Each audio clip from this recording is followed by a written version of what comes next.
はじめまして。私はアスナ。そしてこっちが。どうもキリトです。今日から私たちしばらくの間新しいゲームにインすることになったの。どんな世界なんだろうな。今回のゲームはチームワークが重要なポイントになるのよね。ああ、チームワークか。あ、ソロプレイヤーのキリトくん、今ハードルが高いかもって思ってるでしょう。バレたか。確かにチームワーク重視のゲームって慣れてないから。安心して、そのために私がいるんでしょ。キリトくん、一緒に頑張りましょう。ああ、ありがとうアスナ。このゲームはとても有名でプレイヤーもたくさんいるって聞いてるから、がぜん腕が鳴るぜ。そうだね。それじゃあ早速ログインしてみよう。ああ、リンクスタート。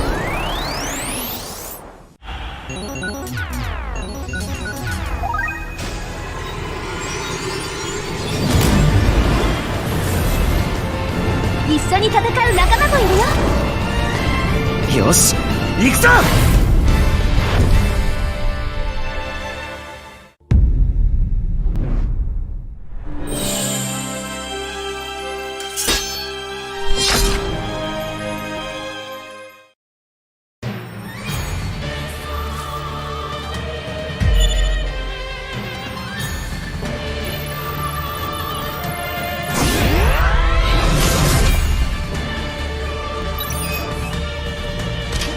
ライトニングボール、スタースプラッシュ。キリト君、私が守る。決める。今。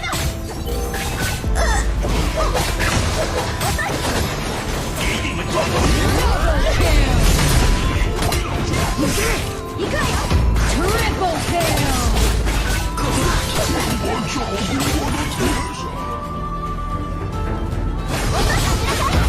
Legendary! Double kill! Triple kill!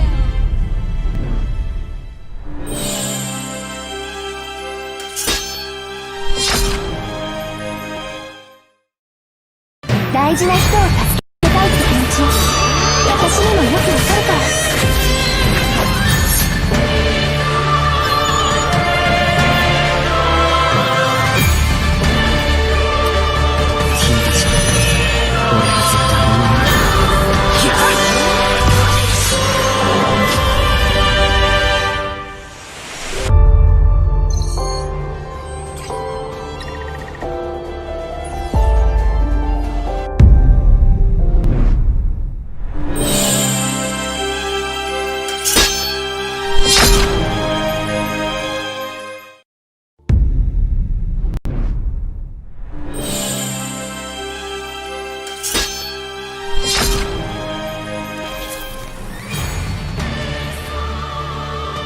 大事な人を助けたいって気持ち、私にもよくわかるから。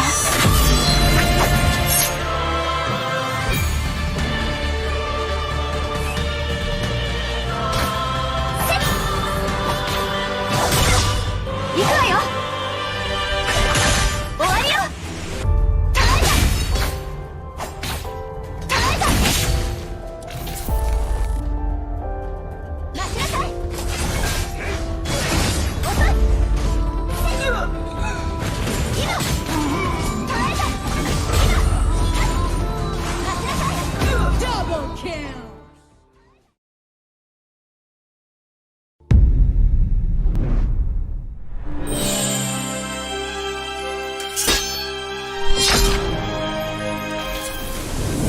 君たちは俺が絶対に守るから。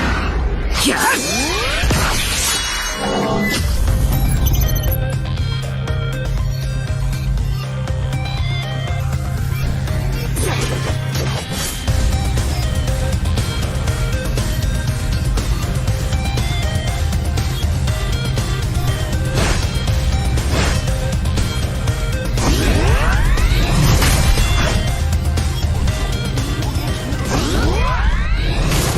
！Ultimate!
はじめまして。私はアスナ。そしてこっちが。どうもキリトです。今日から私たちしばらくの間新しいゲームにインすることになったの。どんな世界なんだろうな。今回のゲームはチームワークが重要なポイントになるのよね。ああ、チームワークか。あ、ソロプレイヤーのキリトくん、今ハードルが高いかもって思ってるでしょう。バレたか。確かにチームワーク重視のゲームって慣れてないから安心して、そのために私がいるんでしょ。キリトくん、一緒に頑張りましょう。ああ、ありがとうアスナ。このゲームはとても有名でプレイヤーもたくさんいるって聞いてるから、がぜん腕が鳴るぜ。そうだね。それじゃあ早速ログインしてみよう。ああ、リンクスタート。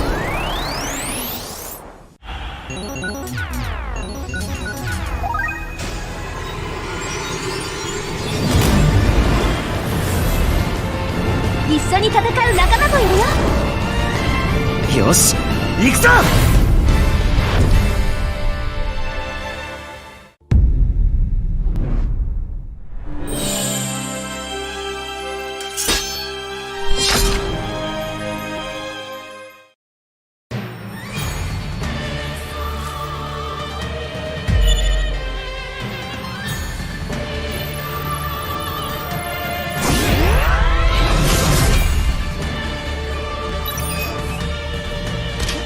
ライトニングボール、スタースプラッシュ。キリト君、私が守る。決める。今。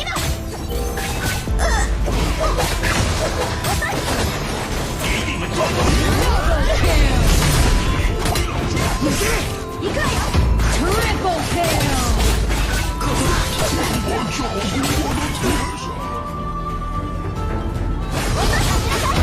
Legendary! Double kill! Triple kill!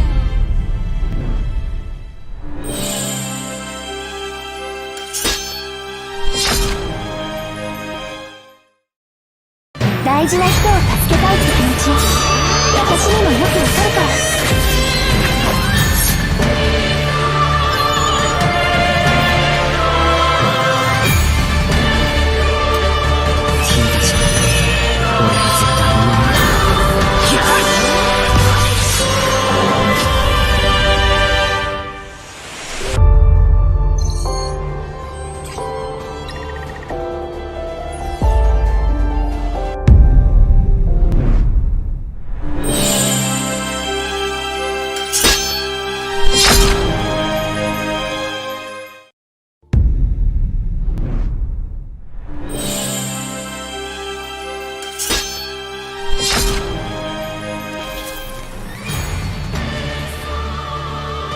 大事な人を助けたいって気持ち、私にもよくわかるから。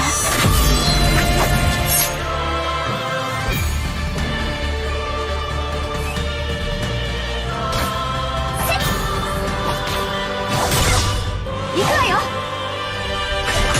終わりよ。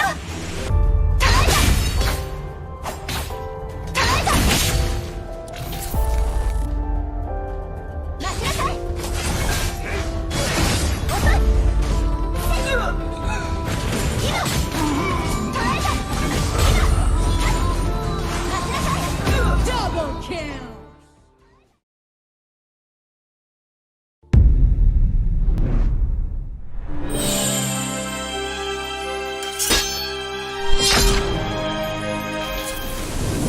君たちは俺が絶対に守るから。ギャッ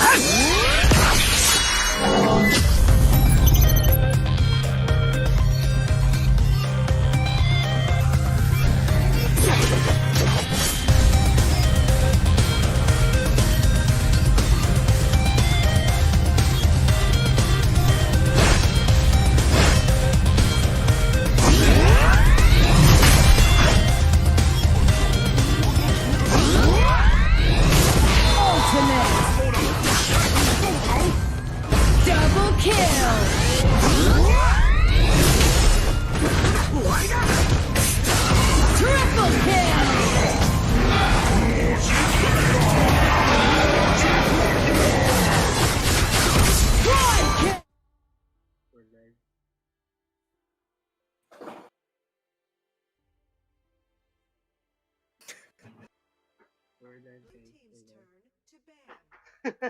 Hello, good afternoon, boys and girls. Welcome to the Kaisaya Community Cup. This is day number 3. I am your host for this afternoon. I'm Izaq Plays. Joining me for today, it's going to be Kaisaya and Vittorio Gaming. What is up, my friends? Sawadee Kap. I don't know if that's even correct. Hello, konnichiwa. I don't know, man, but yeah, I'm doing great. I'm so excited to cast Arena of Valor again in my own event, one team. But I'm so happy that, of course, you guys are here to, to support and help us make this event possible. Yeah, it's really, really good. We were gonna need to thank the sponsors before anything else, though. Let's go on ahead and thank our major sponsors: Garena AOV Indonesia, Richard Tyers from Scotland, and of course Srank Gaming PH. We're gonna have a giveaway for 500 vouchers, which would be announced after the stream. So check out the pinned comments so that you guys watching right now can join in on the giveaway, and of course enjoy some AOV action as we head into picks and bans right now. So, what are we expecting for this first game, Madam Kaisaya? Well, right now we're seeing the usual heroes that are getting priority bans since the first 2 days of KCC AOV. That Laville and that Zip will not make a showing today. So as is that Kira and that Dirac. And we know that all these heroes that they have banned so far are heroes that can survive. Sometimes even even if they're just all alone. So they have a way to sustain or dash away from a potential death that they might encounter. So I think these are good bets so far that we're seeing at for our series 1 today. Yeah, I really like the Zata and using Halberd here. I feel like it's gonna be really scary to have a Landor matchup against these two, but how about you, Vito? What do you think about this one so far? Yeah, actually the bans and picks right now, the Ellender first pick is a no-brainer. Ellender is a very, very mobile hero with a lot of bursts. And also the Zata in the first and second pick, which is Zata and Yena on the red side, is a very, very good pick. All the heroes being picked right now has high mobility and high damage potential. So I'm looking forward to the clashes just from this first 3 picks that we saw in this drafting. Yeah, I'm not too sure about the meta nowadays, but yeah, I probably need some enlightenment right now. I know that Zata is pretty viable in the mid lane, but does anyone plan on using this as a flex pick in the jungle for the side of RBG pick? Well, it's definitely possible. It could go in the mid or even in the jungle.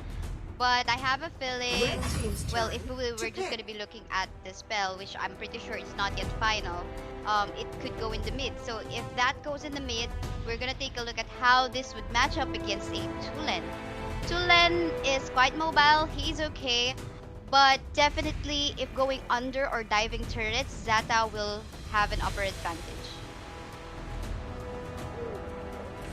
Okay. Yeah, I'm seeing that Tulen is pretty scary in the early game, but at the end of the day, this is a Zata. We know the potential of that ult being really devastating, especially in team fights, but looks like they're going to be locking in the Lumber. So, Vito, what are we expecting for the next 2 bans? Are there any really crucial heroes that both of these teams need to watch out for? Well, for me, if you're in the blue side, the heroes that you need to watch out for are the heroes that are hard to catch with high damage potential, like Zill.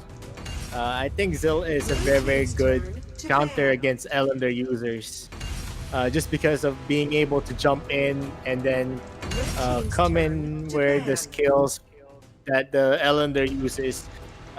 The special skill of Zill won't be transferred easily. So I think the main bans that the other team, that the blue side should have, would be assassins. Like I said, that Zill. Ooh, the psychic Vittorio, ladies and gentlemen, foreseeing the power of this Zill ban. So it's gonna be taken out by the blue side here. There's also an Elaine and a Richter being banned out for the red side. So now that we're done with the first three picks so far, both of these teams are going to be picking up their final heroes. Kaisaya, who has the edge so far based on the first three picks? Just basing on the first three picks, I'm so far liking the picks on the red side. I think that's Team Happy Birthday. I'm liking the sustain that each of these heroes has in their kit. Add to that, they even wanted to add the Arthur. So I'm not too sure. It seems like they're gonna go for a marksman jungle in here because so far we're seeing a lot of warriors on the side. Zata will go mid, and so seems like they're gonna go for a protect the king comp in here wherein there could be possibly a marksman on their lineup, and I like it so far because what it seems like what they want to do in here is to just protect their jungle as well as the marksman that they will choose later on. So yeah, I'm leaning towards on Happy Birthday's lineup so far.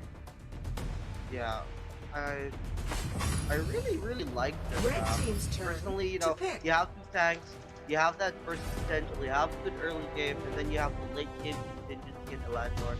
Seems pretty scary, but looks like the last pick for the side of SilverKnight, it's gonna be a Fennec or a Lindis. See what the last pick's gonna be. Boys and girls, though, do not worry. We're already fixing the screen frozen right now. The AOV screen will be fixed in just sit tight and check it out. We're gonna have that done in a bit. There we go. It's fixed. We should be all good. It's gonna be a Lindis now being locked in by the side of SilverKnight.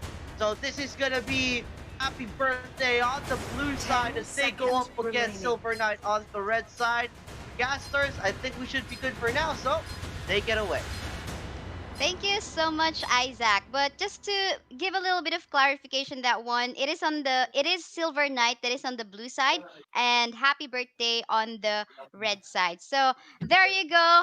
I'm so excited My bad. to see how. Oh, there's still Izaq. So yeah, no worries, Izaq. We're all here to support each other. So, Vittorio, maybe I would love to ask you, which side are you currently leaning towards to, basing on the draft alone? Well, seeing on the blue side, I think the blue side is more stronger and more balanced than the red side. The red side is, I don't know, they have a lot of squishy heroes that could be picked off.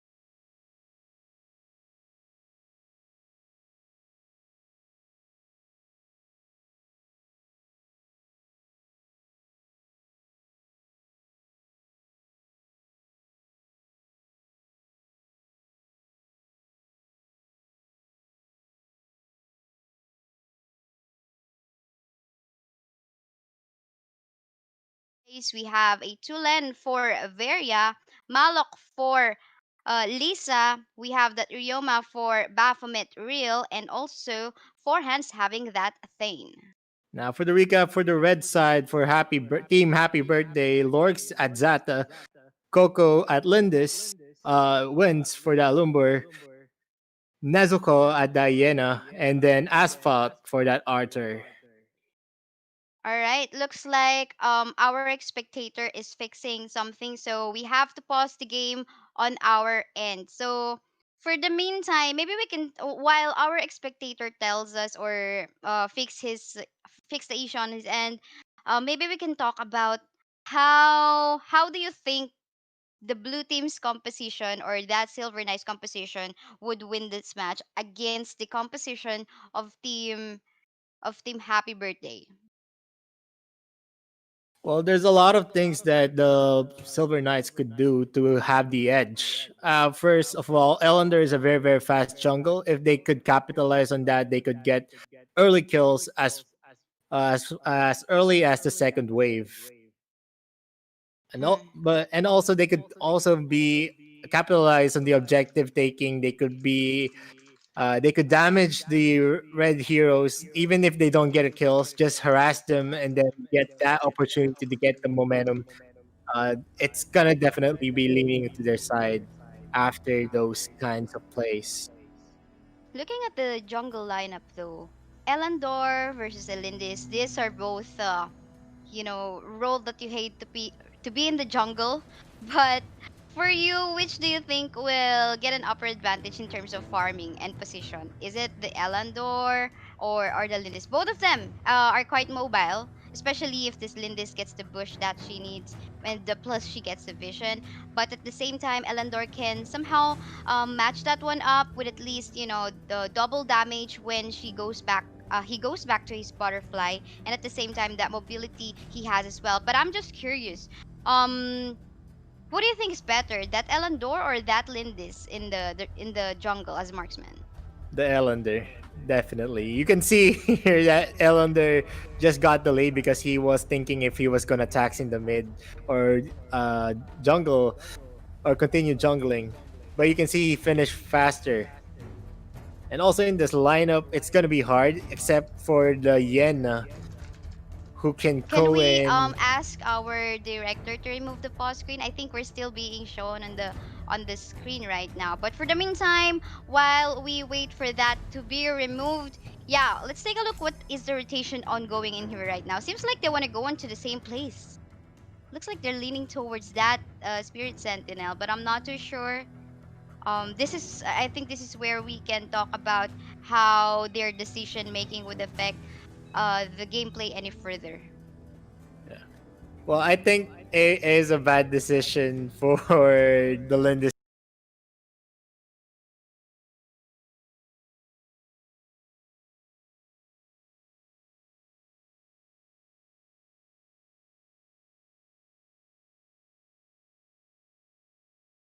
You saw that Lumber dashing in the Abyssal Dragon Kratos, and fortunately, he had that that flicker to back away, because that will be definitely dangerous if he gets caught up by any member coming from Team SilverKnight. And right off the bat, after Happy Birthday took that Spirit Sentinel, that Lindis went on to the blue side of Team SilverKnight, and Elandor just lost a blue buff. How important could that be? It's gonna be very important because the Elander now will is gonna focus on conserving his mana. I think what happened there was the lack of decision making. They didn't have the resolve to just get that Abyssal Dragon.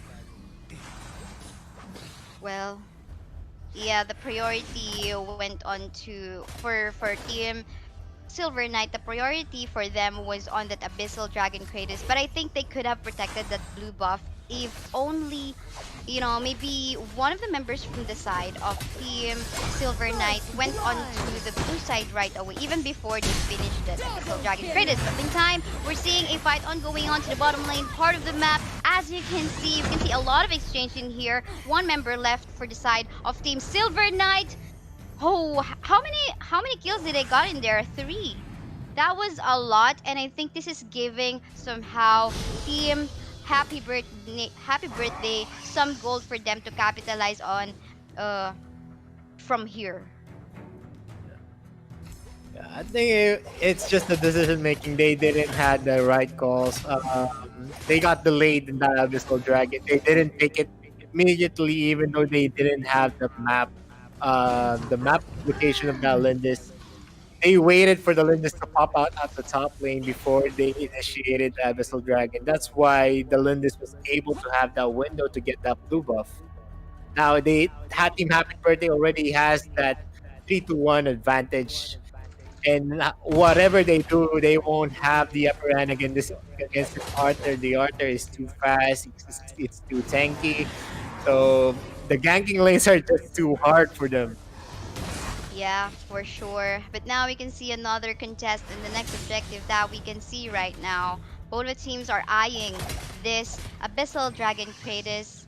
both of the supports really going for a position, but everyone's just basically showing themselves in the map right now. Maybe it could have been improved if maybe one team would go for a setup for a gag. As we can see in here, there goes the ultimate coming out from the Lumbor. Everyone's clumping in together. The blue side is currently having a tough time, but the Elandor getting that kill against the Lindis. That Thane, or rather that Arthur as well as the Lumber will fall down as well. And there you go, a position is going to decide on the SilverKnight team. Oh, I think, you know, we were talking about the matchup between that Lindis and that Elandor. You voted for Elandor, and we saw how Elandor somehow dominated that Lindis in the team fight. You know, just going in and out of the fight. Actually, it's not just like you know, a straight in and out. He can go anywhere as to, well, depending on where the butterfly is. But yeah, that was a match that was definitely in favor on the side of Team SilverKnight. And we have another skirmish on going on the bot side. They're gonna shove away one member from the red team. And look at that, a map control on the bot side for Team SilverKnight. What exactly happened? Yeah, what exactly happened there was Thane was very low in health, so all the targets, the auto targets was focused on that Thane. So what happened was Lindis was focusing his damage on that Thane and also to the Malak. So she wasn't able to burst down those heroes, and we know those are one of the best tanks in this game. So the damage was all on the side of SilverKnights with that Tolan and that Malak just cleaving and peeling. Yeah, and Malok is also on an execute right now. Gonna be dangerous to engage, especially, you know, if he has that ultimate and that execute available as well. And now, patiently waiting. Oh, Lindis saw that there are members on that bush, so no way, of course, to proceed on that one, or else she might going for a suicide. Okay, it is a waiting game now. What a team should usually be doing? Well, in the mid game, it should be just the objectives. You don't need a lot of kills. You just need to clear the waves, just farm, just wait for an opportunity. If someone overreaches, you punish them. That's what the mid game is all about. It's not just about in the early game you focus on kills and taking up the Abyssal Dragon and Sentinel, but here you just do a waiting game. Whoever makes the mistake first is gonna be the one losing. Yeah, like whoever goes impatient. But for the meantime, it's also a matter of finding the right target. Maybe for the side of Team SilverKnight, it is an opportunity for them if they find out the Lindis all alone. For the side of Team Happy Birthday. Oh wait, I got confused. For Team SilverKnight, they have to find out the Lindis. But let's take a look at the fight that's ongoing on the riverbed right now. Getting poked down was that Thane. They know that there is a lacking member on the side of the blue team right now, but onto the top side. Oh, sorry about that. There's that noise on the top side. 2v1. Oh, sorry about that. There's a lot of alarms going on my end right now. But we saw that fight that happened a while ago. A 1-for-1 trade happened. And yeah, after that, Thane getting picked off because he's getting poked down a lot by the members on the red side. Team Happy Birthday. They know that they have to find another objective, but they couldn't find it because apparently that Elandor was already on the top side going for another objectives, and sometimes that's what we want. That's what we want to do. If we cannot go for an objective or our objective is getting stolen, find another one wherein you will be free to do so. Yeah, as you can see, they're just having a seesaw on that gold lead. I think the SilverKnights lost the window of opportunity to capitalize on getting those easy kills. And as long as the game progresses, the lineup of SilverKnights is gonna get more tankier. For sure. I mean, especially that Malok and Thane in your lineup, it's gonna be scary. I mean, you will definitely need some armor penetration or true damage to match that sustain that Malok and Thane has. But for the meantime, positioned onto the Abyssal Dragon Kratos is Team SilverKnight, and they might pick up a member or two. Oh, there you go, look at that! Double kill, I guess, went onto that Malok right off the bat. That cleave did connect right after he went for a shock onto two members on the side of Team Happy Birthday. As much as I liked the composition of Happy Birthday, apparently it's just not going so well for them right after they give space for Elandor to farm. You know, Elandor is quite hard to catch, especially I think there is really no way to lock that hero out. You'll definitely maybe need an Arthur, but how many times will Arthur be present before he catch up an Elandor? It's also ongoing onto the riverbed. Once more, they do not want to stop in here. Members on the blue side are losing their health. Two members down for the side of Team SilverKnight, but Malok is doing some other work onto the bot side, taking down the tier 1 turret, or rather the tier 2 turret on the bot side, getting a mid-up on that Arthur, but of course that's gonna be a waste of time if they try to spend all of their abilities there. But look at that shot coming from Malok. Apparently his teammates wasn't ready to back him up, but I don't know what he was thinking in there.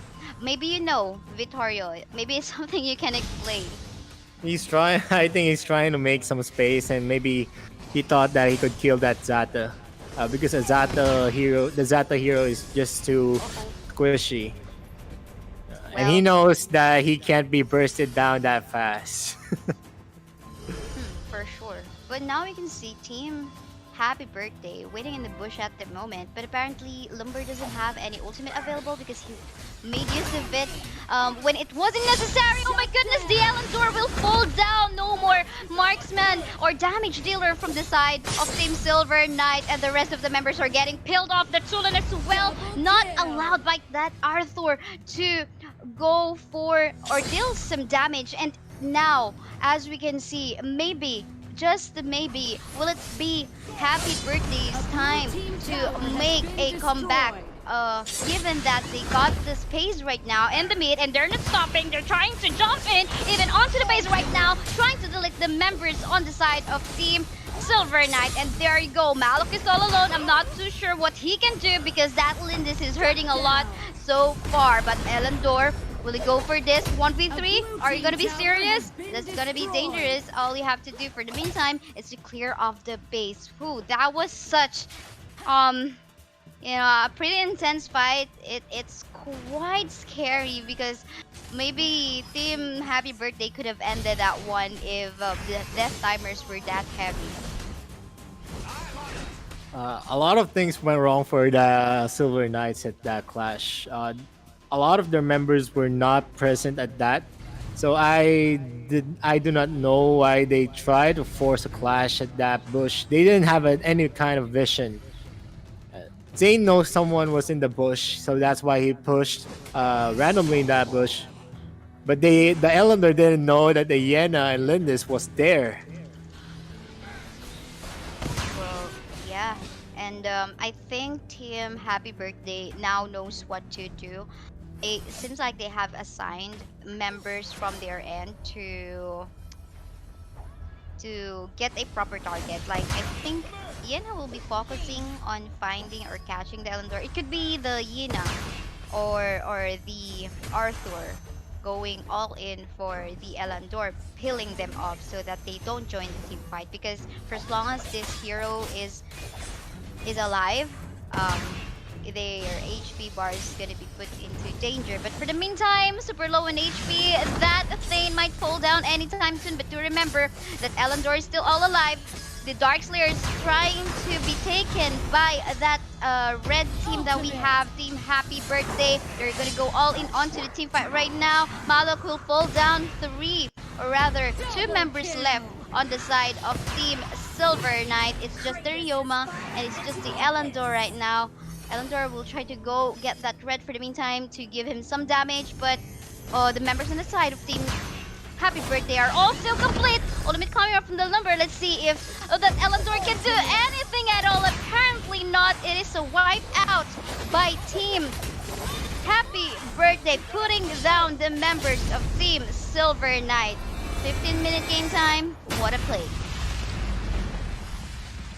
It's a very dominating. It's not actually a very dominating game, but every opportunity was capitalized by Happy Birthday, and it's a very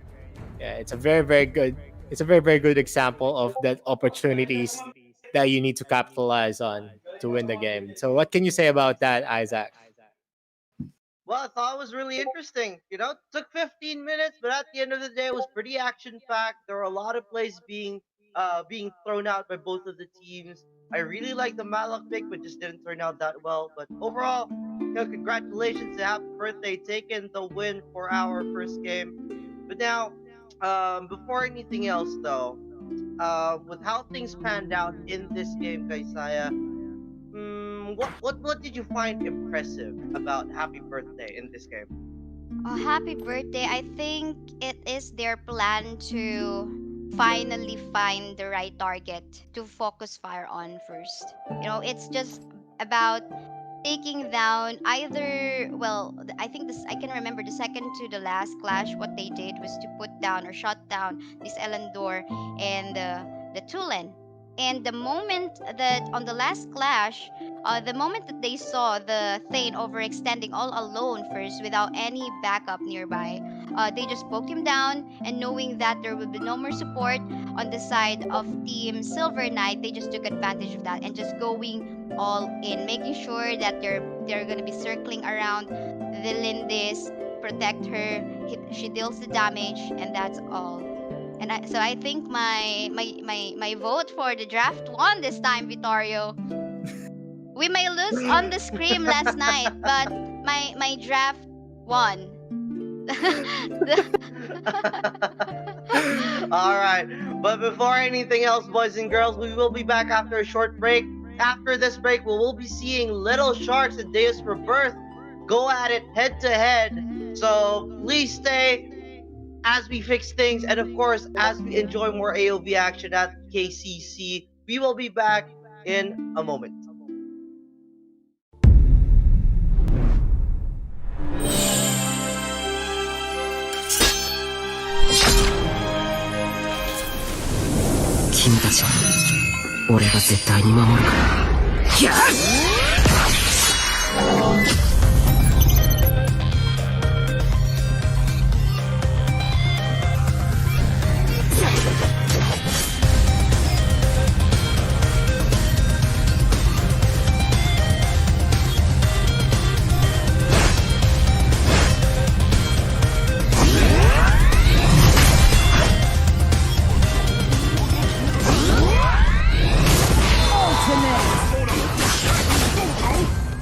Double kill!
はじめまして。私はアスナ。そしてこっちが。どうもキリトです。今日から私たちしばらくの間新しいゲームにインすることになったの。どんな世界なんだろうな。今回のゲームはチームワークが重要なポイントになるのよね。ああ、チームワークか。あ、ソロプレイヤーのキリトくん、今ハードルが高いかもって思ってるでしょ。バレたか。確かにチームワーク重視のゲームって慣れてないから。安心して、そのために私がいるんでしょ。キリトくん、一緒に頑張りましょう。ああ、ありがとうアスナ。このゲームはとても有名でプレイヤーもたくさんいるって聞いてるからがぜん腕が鳴るぜ。そうだね。それじゃあ早速ログインしてみよう。ああ、リンクスタート。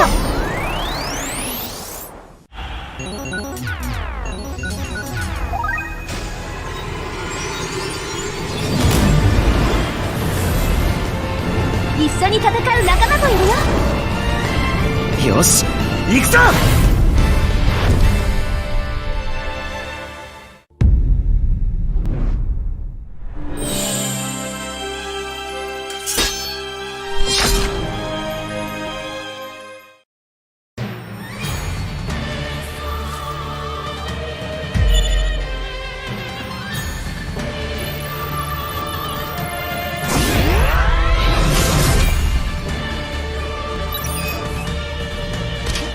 ライトニングボールスタースプラッシュ。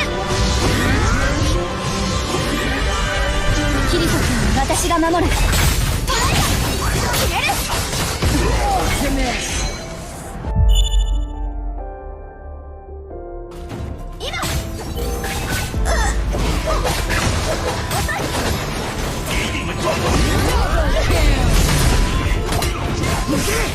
わよ。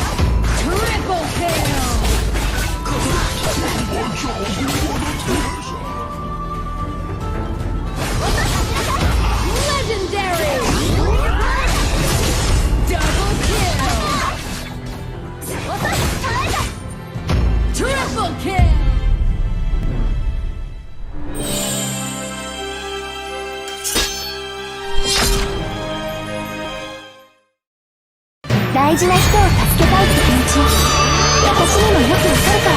君たち俺は絶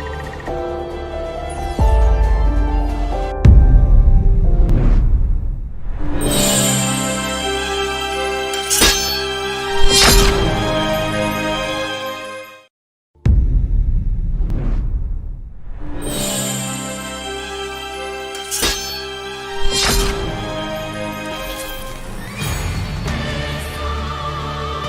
大事な人を助けたいって気持ち、私にもよくわかるから。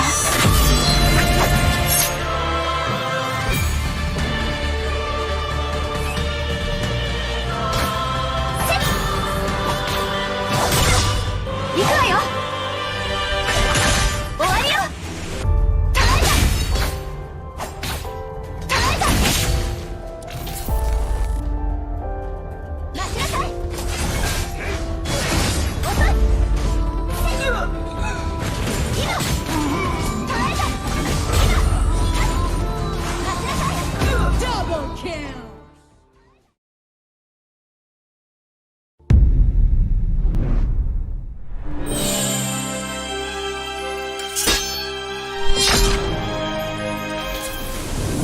君たちは俺が絶対に守るから。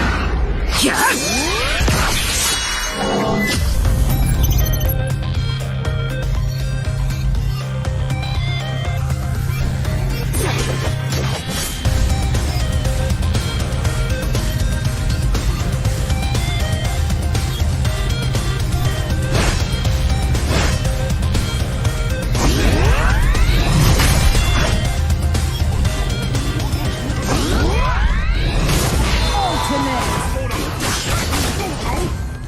Double kill!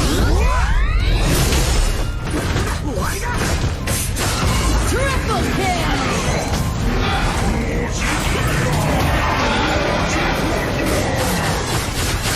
Quad kill!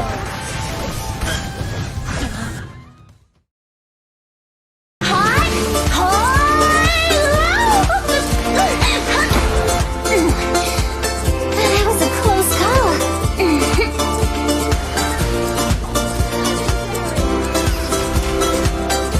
I am heaven's will.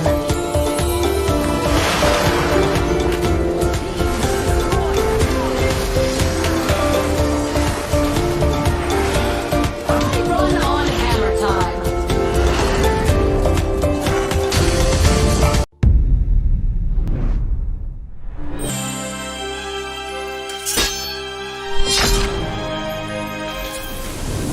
Kimiたちは俺が絶対に守るから。And we are back, boys and girls, to the KCC, Kaisaya Community Cup, day number 3. We're going to be seeing some AOV action between Little Sharks and, of course, Deus Rebirth. I'm Izaq Plays, and this time joining me, it's going to be Vittorio and KazeeB. What are we expecting for this series, KZ? I'm hoping for like jam-packed action in this next game. Hopefully, these two teams are ready to show us what they got. Yeah, I'm expecting a whole lot of action too. We saw some action in the previous series, so hopefully this one is gonna show even more. But of course, I'm not too familiar with both of these teams, although there are some familiar names playing for today. Vittorio, can you tell me anything interesting between these teams? Actually, I've known this Deus team, but I've never seen this Little Sharks. This team is Little Sharks, right? I think they're Indonesian. Yeah, I think Woo! I think they're Indonesians. Well, We have a that lot makes of it interesting. we have a lot of Indonesian teams. I actually fought with them yesterday and lost. They're very, very good. That is really, really good. That means that this particular series possibly going to be a PH versus ID matchup. But as we head into Blue picks team's and turn to bans, ban. hopefully we see something different. Blue But team's looks like we're turn still to going to be ban. seeing Zip banned out for this series. Any particular bans that we also need to watch out for this series, KZ? I'm assuming most of them are gonna ban either Dirac, Kira, Pain, Laville. The standard bans that we normally have, maybe in ranked and also in tournaments as well. Blue team's turn to ban. Yeah, as you mentioned it, another psychic caster, boys and girls. Kira already banned out for the red side, so looks like Deus Rebirth is gonna get rid of that Kira. Now Pain is being hovered here. Vito, what do you think about Pain as a hero in this meta right now? Well, I really like Pain as long as he's not just the main initiator, because the Pain really shines when there's someone like Malak that comes in, or Yena that first initiates the clash. Because if you use the special skill of Pain in a clash, you're gonna see a indicator that the Pain would be coming, and usually that leads to a bad setup for that Pain. Yeah, that makes pretty good sense. I mean, you know, as high impact as Pain could be, along with the damage output, if he's the only one coming in, it's gonna be really hard for him to get out at the same time. So it's a suicide mission essentially. But for the side of the blue team here, looks like it's gonna be a first pick. Lumber? Really? Is Lumber being first pick nowadays, KZ? Actually, he's not first pick normally, but in the first wave of picks, normally one team will pick him. He's one of the OP supports in my opinion, based on a lot of tournaments that I've been seeing around. Lumber's one of the OP supports to watch out for. Yeah, it makes sense because there's the defensive tool to help your teammates, but there's also that aggressive way that you could utilize the lumber.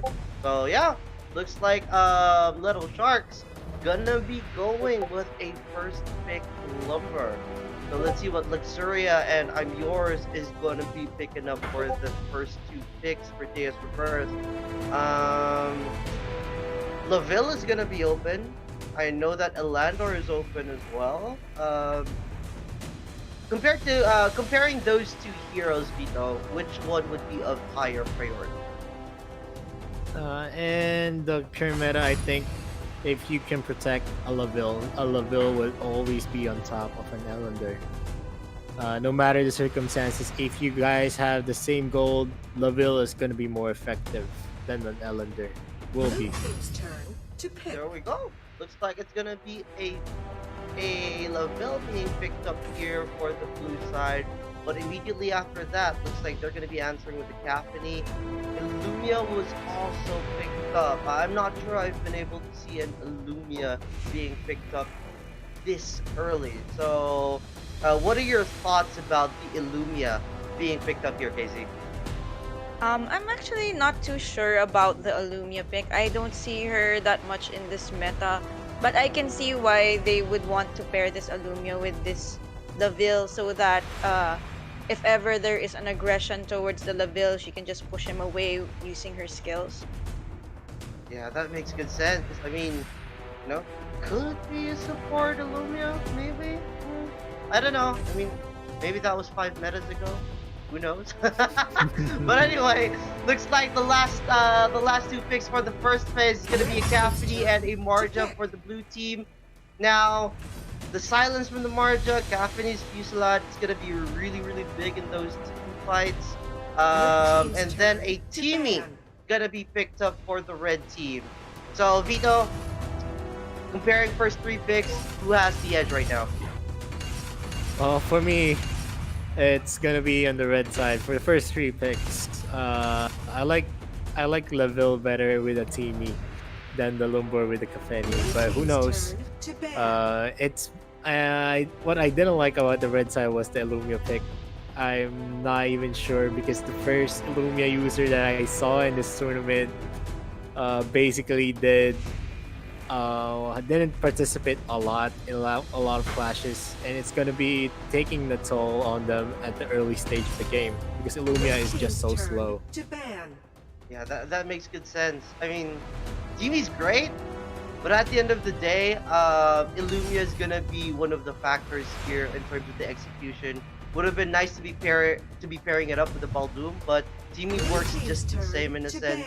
Looks like Nakroth, Murad, Kriknak gonna be banned out. Both teams are targeting junglers since they're both missing junglers right now. So after the final ban here, I think someone's gonna probably resort to a marksman jungler. What do you think, KazeeB? I'm pretty sure maybe at least one team's gonna go for a marksman jungler.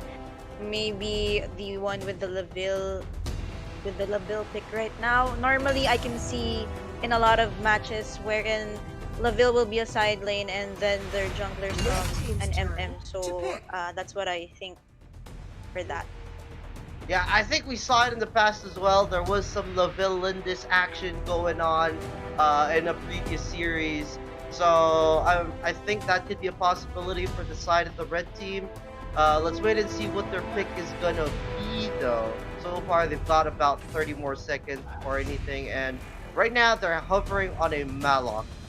So Malok against a Marja and a Caphany seems pretty interesting, Vito. What are your thoughts on that pick?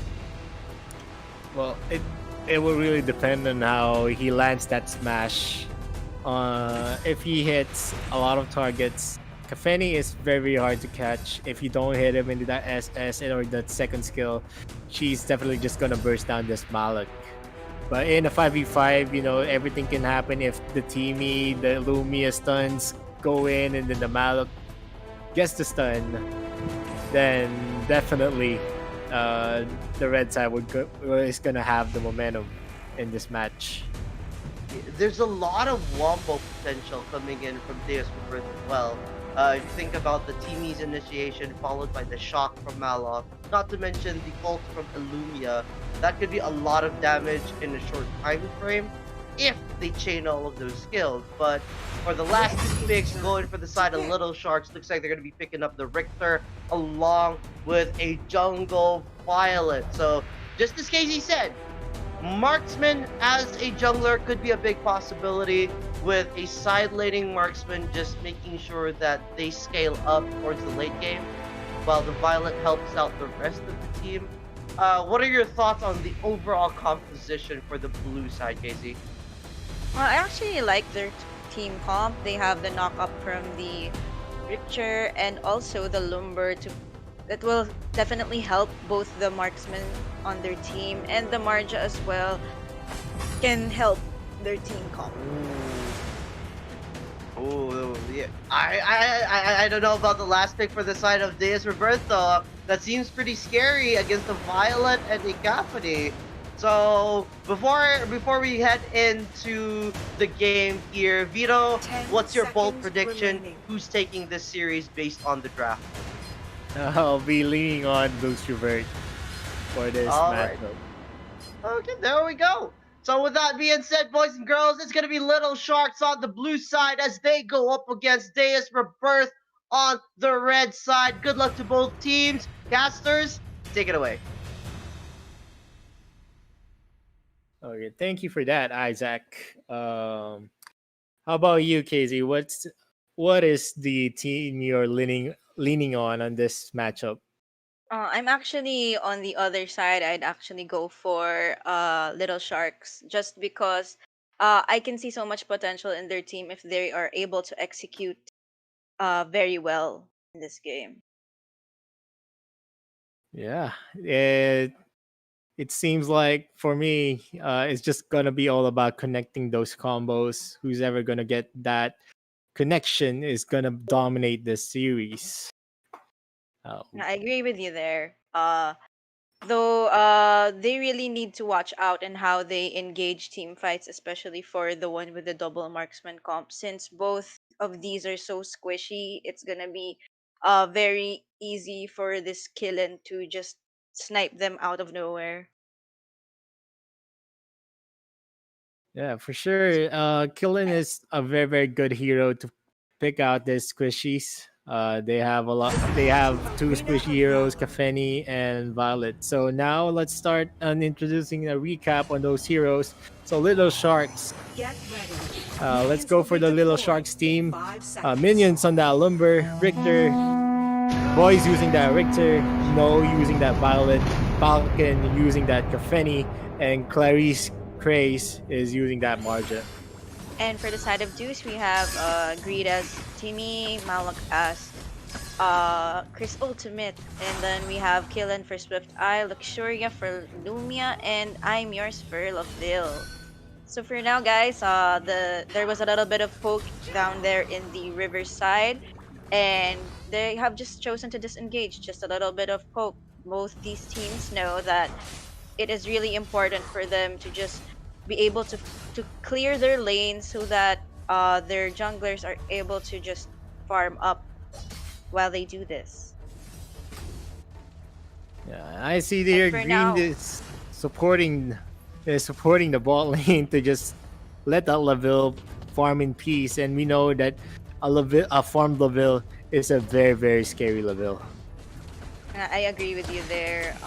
What a nice set by the Timmy, but there's so much backup here from the side of Little Sharks, and he will choose to leave this team fight as they are at a disadvantage for this moment in time. But here in the mid lane, we see that there's so much poke to the Illumia. The Richter is so low, and he escapes with a sliver of health here with the rest of his team back here just to clear the way on his part. While at the bot lane, we see the two MMs just clearing the bot lane right now. We see that the Lumber is just trying to provide a little bit of vision for his team. I think both junglers are already done with their waves, and they're positioning around this Abyssal Dragon right now. They're prioritizing this vision for the side of Little Sharks, and they secure it with no with a little contest from the Timmy, just a little too late on the Pooty Poots there. And we see that there's Illumia trying to stun up the members of Little Sharks there, and they will try to disengage this as the Killen is just trying to get this buff here. Yeah, so we're seeing here that they're just luring the Abyssal Dragon, delaying and delaying. I think that the Killen already has a jump start, so he already has his blue, so he might go for that dragon, but I'm not sure.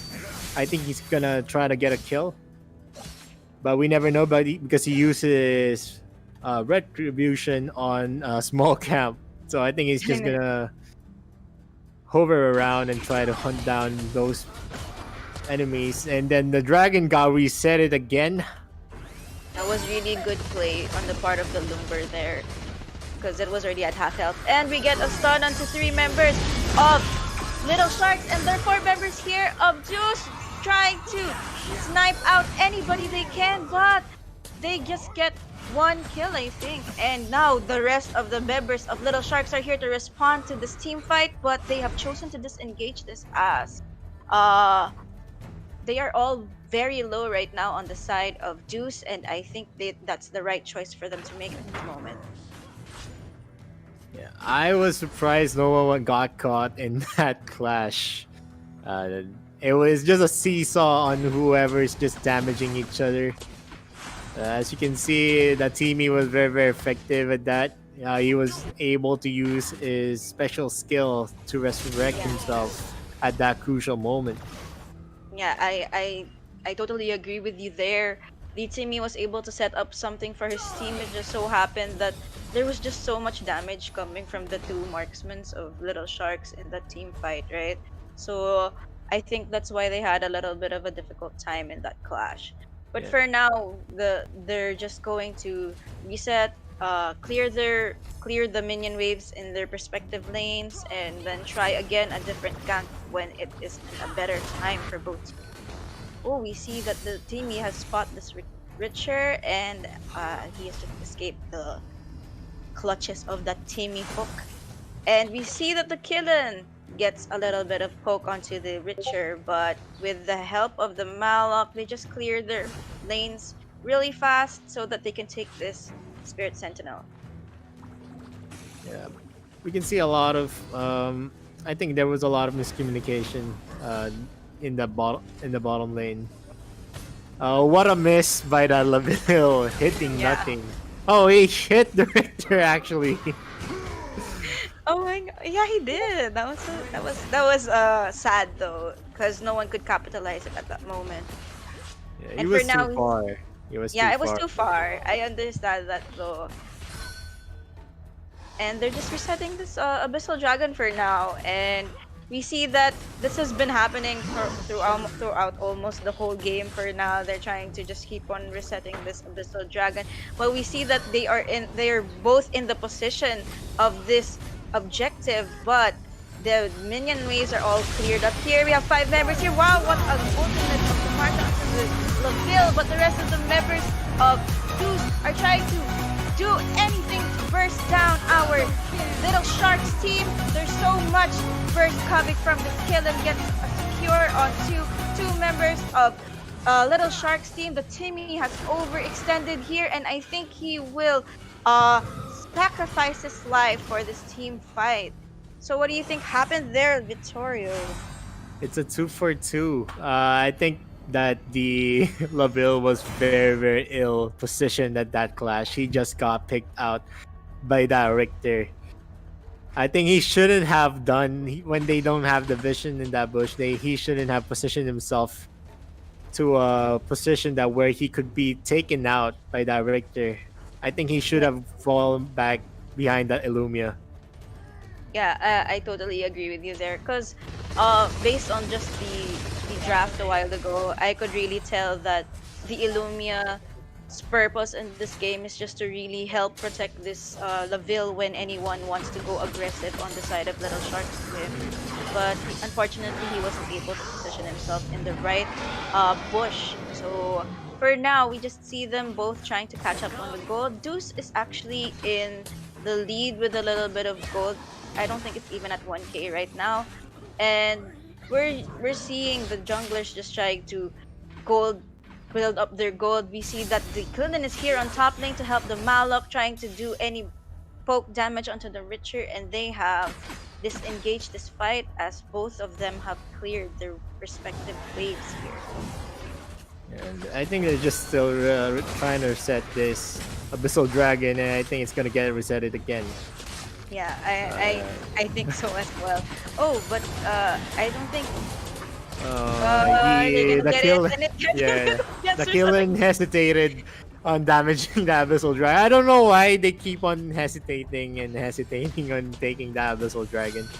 Yeah, They were already in that position. Yeah, it's like 8 minutes into the game, guys, and there has not been a single Abyssal Dragon this whole game, guys. I think the first team that gets the Abyssal Dragon wins. Maybe, but we see because I think both teams just want to take it very, very slowly and play safe as much as they can, especially for this little Sharks team, as they have very squishy heroes. But we see that we have 3 members here of Deus finally securing the first Abyssal Dragon of the game.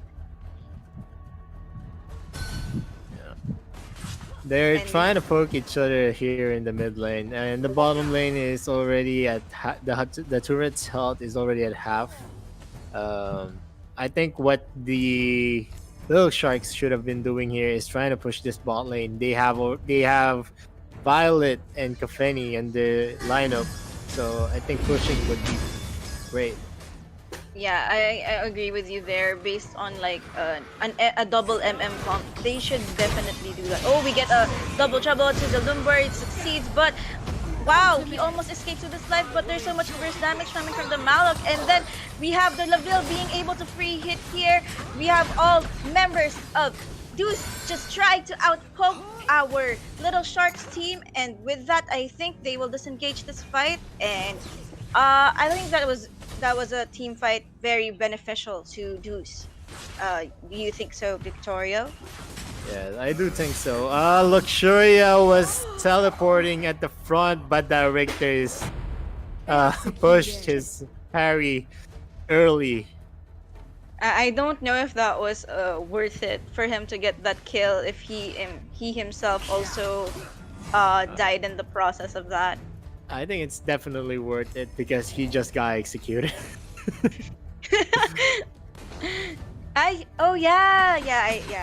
right. I didn't see that if he just got executed. I thought the Illumia got the kill onto him. So we do see there are 3 members rotating from the side of Deus trying to poke this Lumber. We get a stun on to him by the Timmy, but they will disengage this team fight. But all the way in the top lane, we didn't notice here. The Malak was able to push the first tower of the game here against the Richter. And I think that's really surprising for me because Malak's not the type of DS who pushes that really well. He's very slow in terms of that. Yeah. But good on him being able to secure that objective for his team. Yeah, I don't know, but the Richter is using a Hermes boot, so almost all the clashes he's always there at the front.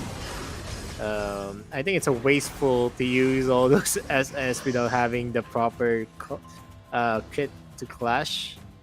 For now, the gold lead is already leaning on Deus with that kill and already having 7.6k. Lumia hitting that stun. Malak uses a stomp and hits 2 of the heroes. The Lumber is gonna fall down. Marja uses his SS. Let's see if he's gonna survive. No, the killing is really relentless. Now killing hit that Kafeni. This is gonna be a wipe.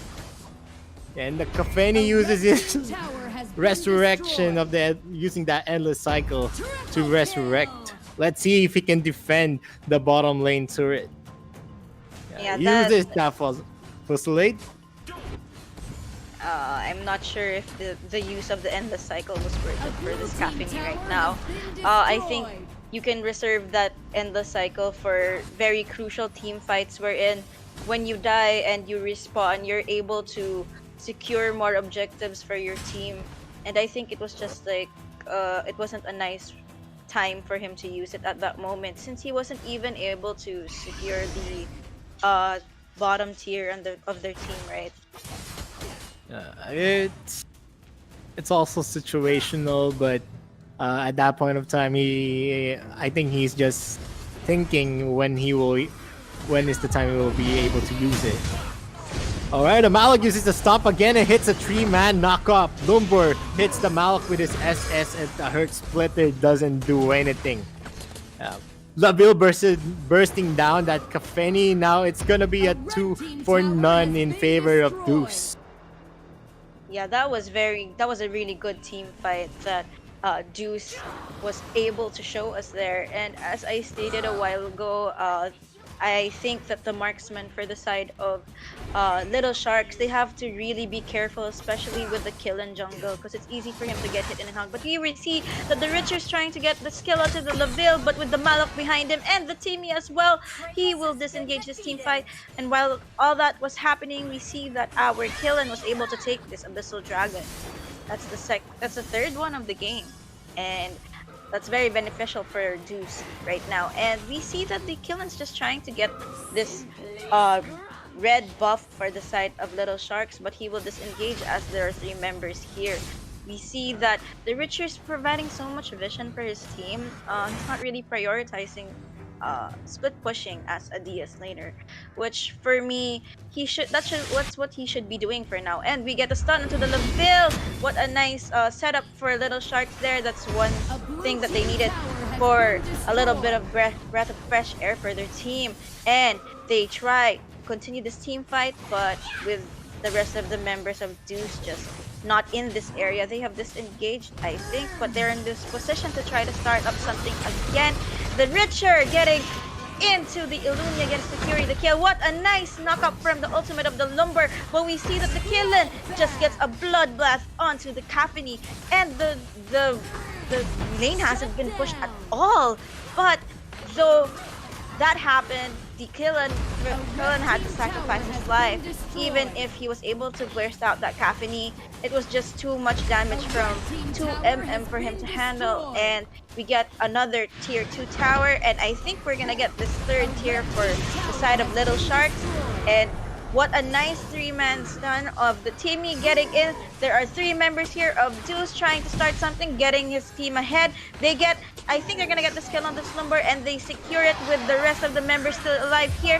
But the Malak's able to still here to survive for his team, but with the Timmy ulti not available at that moment, he and the Malak are not able to save themselves from that team fight. Yeah, there was a lot of error in that on what Deus did. That Laville was very, very ill positioned again. I don't know. He was always getting caught at this bottom mid lane bush. I don't know why he wants to to hover himself there. Yeah, that's very true. And I think in that last clash, both the Timmy and the Malak, they weren't in the right position for them to go against 3 members of Little Sharks there, because they were too far from each other, and the Laville was already trying to head back while they were trying to I don't know what they were trying to achieve with the distraction there. But since all of them are all alive right now, we see that Little Sharks is trying to take this Enraged Abyssal Dragon. The rest of the members of Deus are here, and they secure it, but no one has actually gotten this buff yet. Though we see a 2-man stun of the Richter getting some poke damage onto the Killen and the Timmy, and we see a kill onto the Malak. What a nice stun on the Laville to 2 members of Little Sharks here, and the Killen trying to secure the kill onto the Violet and successfully takes it, but he gives up his life in the process. So we see that clash was just a 2-for-2 for both sides. What do you think? What do you think happened there, Vittorio? There's a lot of things happening, and it was a good decision. The Kafeni was very, very aggressive. He got killed by the Illumia. If he didn't chase and just focused on going with the 3-man team that they had in the mid, they could have pushed and finished this game already. Yeah, I agree with you there. Yeah, it's a good job for the Killen to get that Violet. Yeah, if the marksmen in the team of Little Sharks are present, there's no way that they could take that inhibitor or any tier 2 or tier 3 turrets. I agree with you there. And as we see, guys, right now, the Deus is still in the lead with gold, actually around 4K gold. We see that the Richard's just trying to provide a little bit of vision for his team. I don't think was there a team who took the buff of the Enraged Abyssal Dragon, or did it just disappear? Because after they secured the Abyssal Dragon, no one positioned themselves to get the buff. There's another miss by that Laville using the Illumia's massive SS. Richter trying to kill this Killen, but it's not enough. He gets bursted down by the Laville. The Laville getting that free hit while that Malak boxes out most of his teammates. The Little Shark are lost that clash from 1 to 3 in favor of that Deus. I think what really went wrong there was that the Malak was able to really zone so many members of Little Sharks, and the Killen was able to secure the Violet way too fast in the clash. But we do see that they want to really take this Dark Slayer, but I'm not sure if our Little Sharks team is gonna try to contest it. Hey, they get what a nice double trouble from Laville. They get a stun onto the Lumber, and with that, they secure the Dark Slayer for the side of Deus. That was really good gameplay we saw from them, as they really need to secure objectives so that they are able to push more towers, because based on tower push right now, Deus is actually behind, but not too far off. Very easy for them to get back into this game. The key here is that the Laville would be alive at the clash.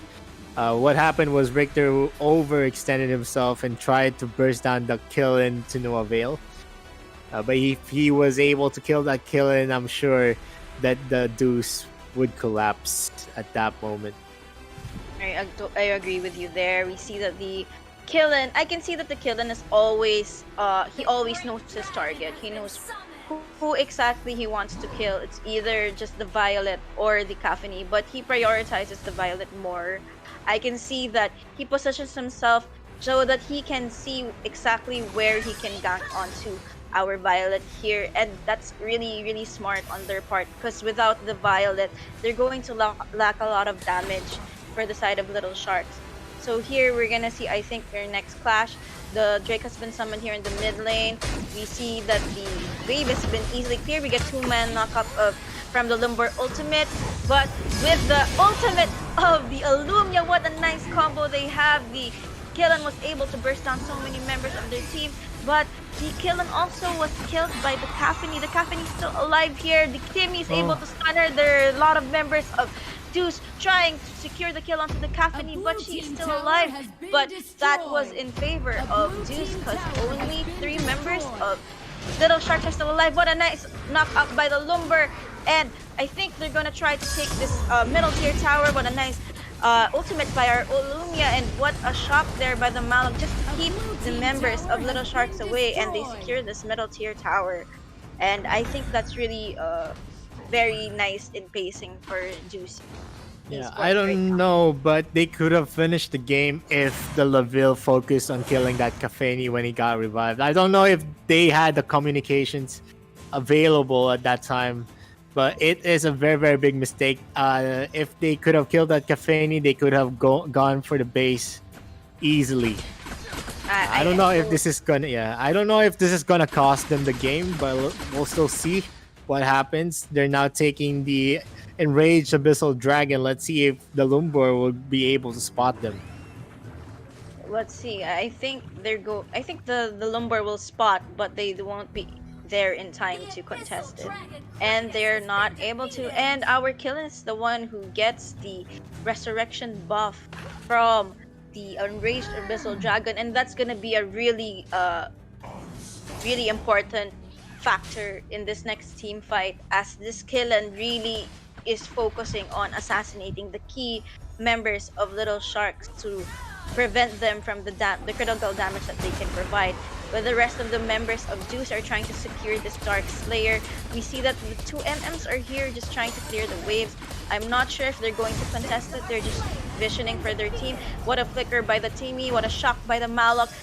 The Lumber was able to stun two members of Zeus, but out in the map, the Killen was able to secure the Violet, and he's pretty still healthy for now, and his teammates were also able to secure the Dark Slayer while all of that was happening.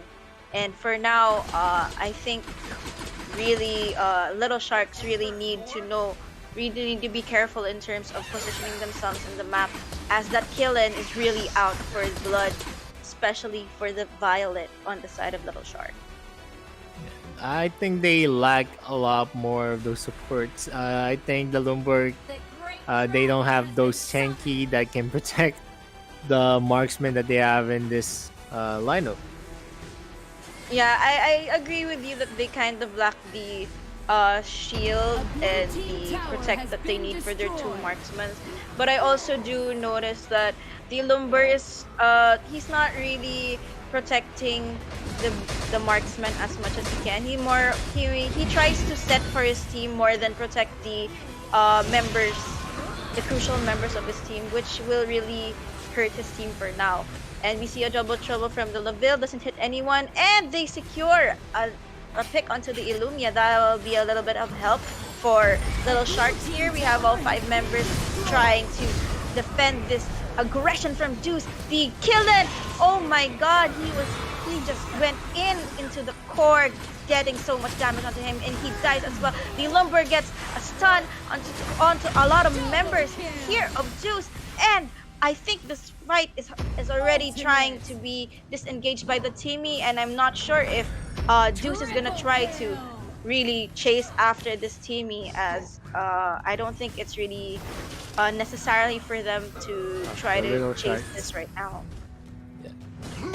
Yes, there's a lot of things that happened. I don't know why the Illumia just sit there and let that Violet hit him hard most of the time, and I was very, very surprised on that. And they killed the Lumber using the SS Illumia. Earth Splitter hitting that Timmy.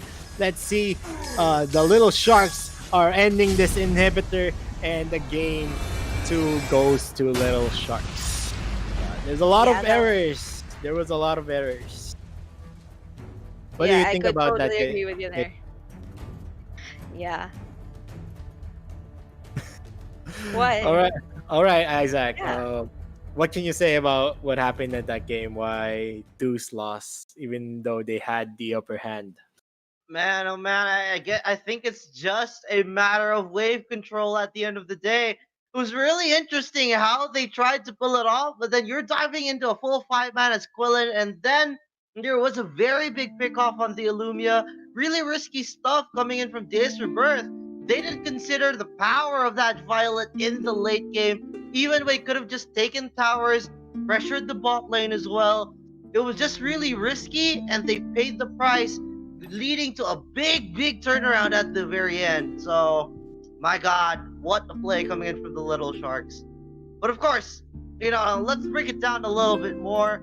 What other factors did you notice, Vito? Why did Little Sharks take this win for this game? Yeah, well, actually, the game was really, really leaning on Deus. I was very, very surprised that they lost that game. First of all, I think there was a lot of error in that Laville. The main factor was that Laville, he was the one giving the Little Sharks the early goal that they needed for that late game, for the late game. And also, when he let that Kafeni run, even though they already had the grip. So at that point of time, they could have finished it to the base, but they weren't able to do it. So I think that was one of the biggest factors in this game. Yeah, I really agree with that. I mean, we saw the potential of that really, really big wombo combo, but it just turned out so differently at the very last fight, and it just really cost Deus Rebirth there. But congratulations to Little Sharks. pulling off a really solid comeback at the end of that game. But for now, Vito, KazeeB, along with myself, we're going to be taking a quick break before we head into the third series of this stream. We will be back at the Kaisaya Community Cup in just a moment. So just a short break, boys and girls. Stay in the chat. We'll be right back.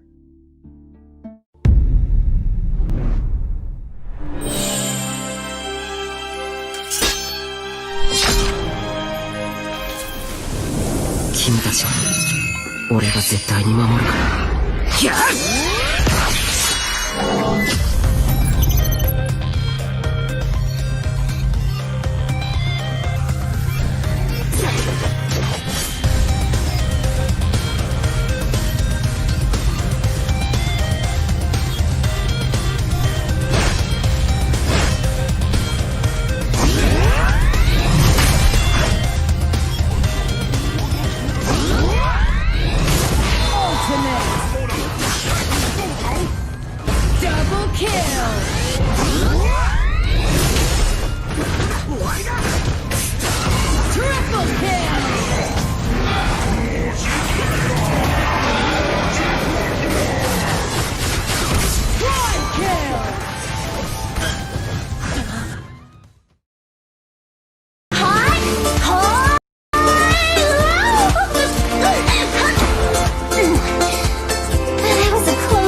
はじめまして。私はアスナ。そしてこっちが。どうも、キリトです。今日から私たちしばらくの間新しいゲームにインすることになったの。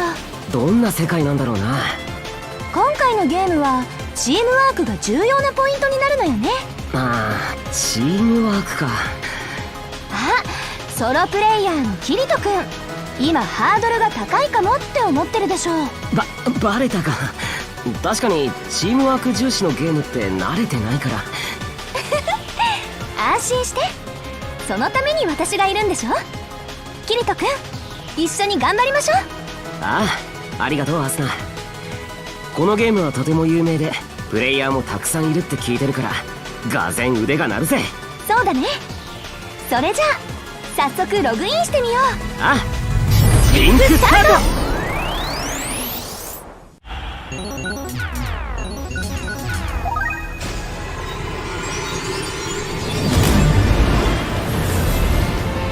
一緒に戦う仲間もいるよ。よし、行くぞ。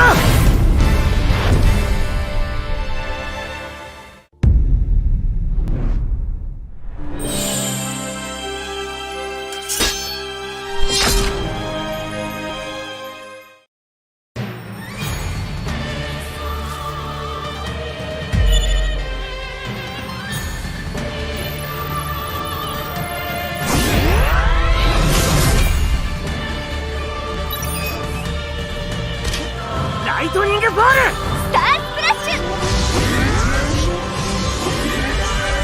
キリト君、私が守る。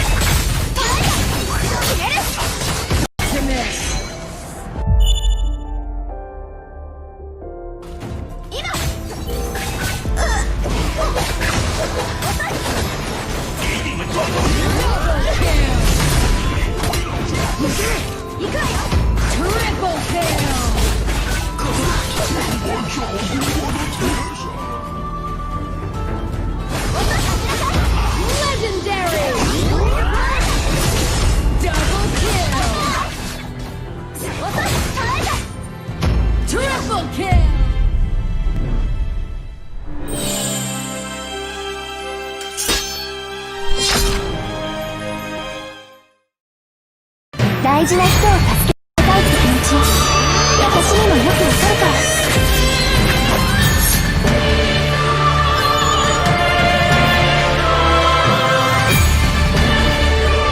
気持ち、私にもよくわかるから。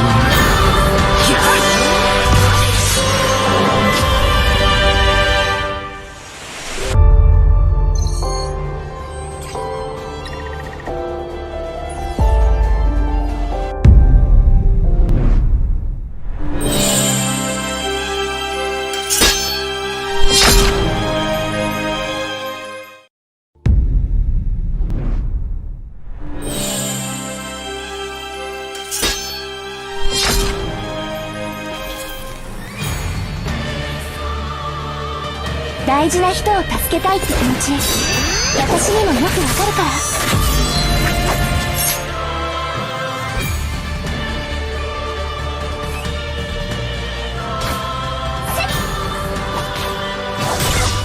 行くわよ。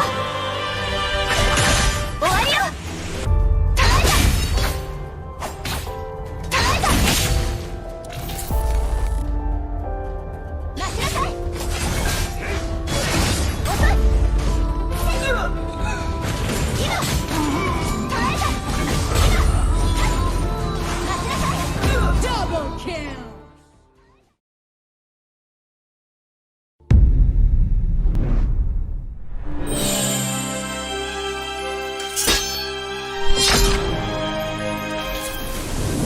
君たちは俺が絶対に守るから。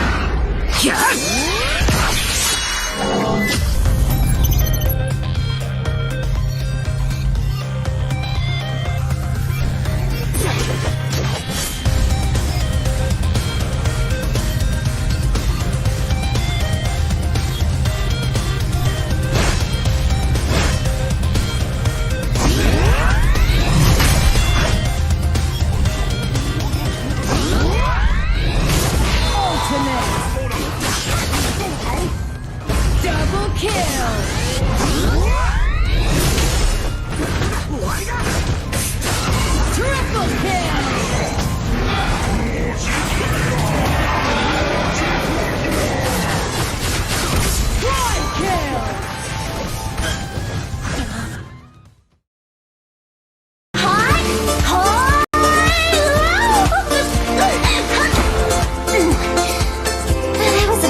And we are back, boys and girls, to the Kaisaya Community Cup. This is day number 3.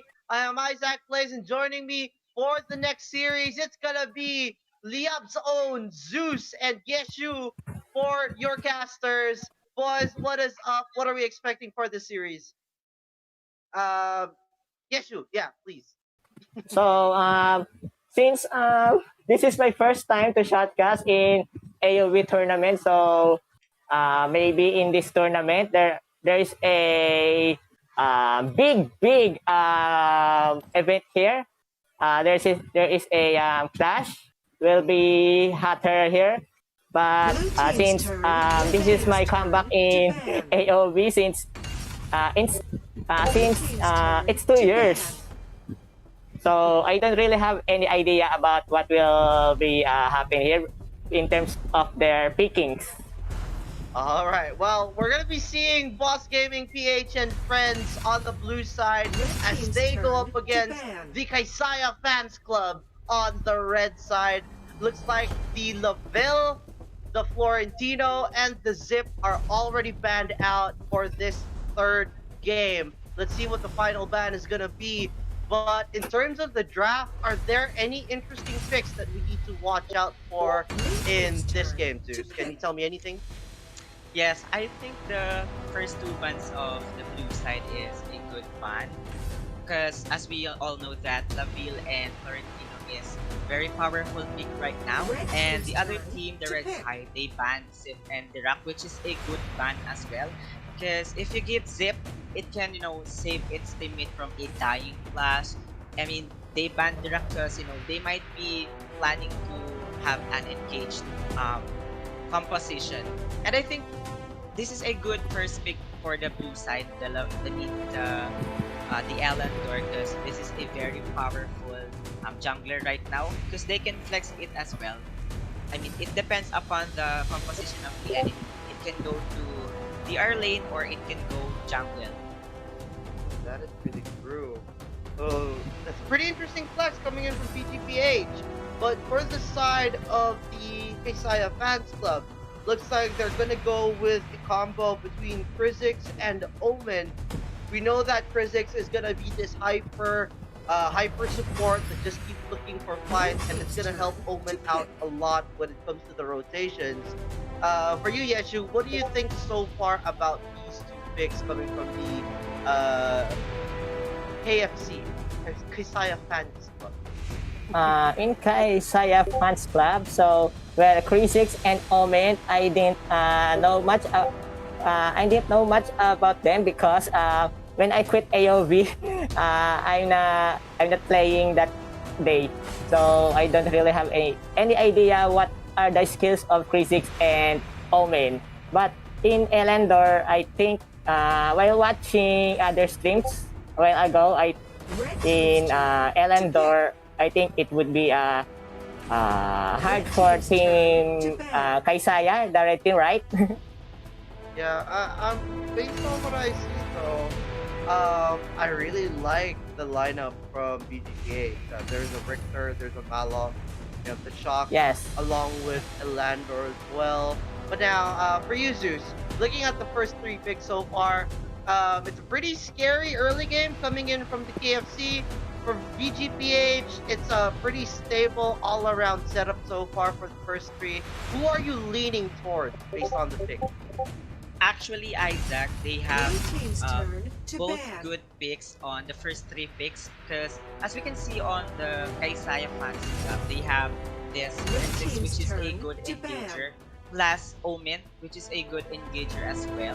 I think they are planning to focus Elendor only, but the BossGamingPH and friends, they countered it with Richter and Malok, which is a good, they might be blocking its engage on what is the Kaisaya Fans Club is planning.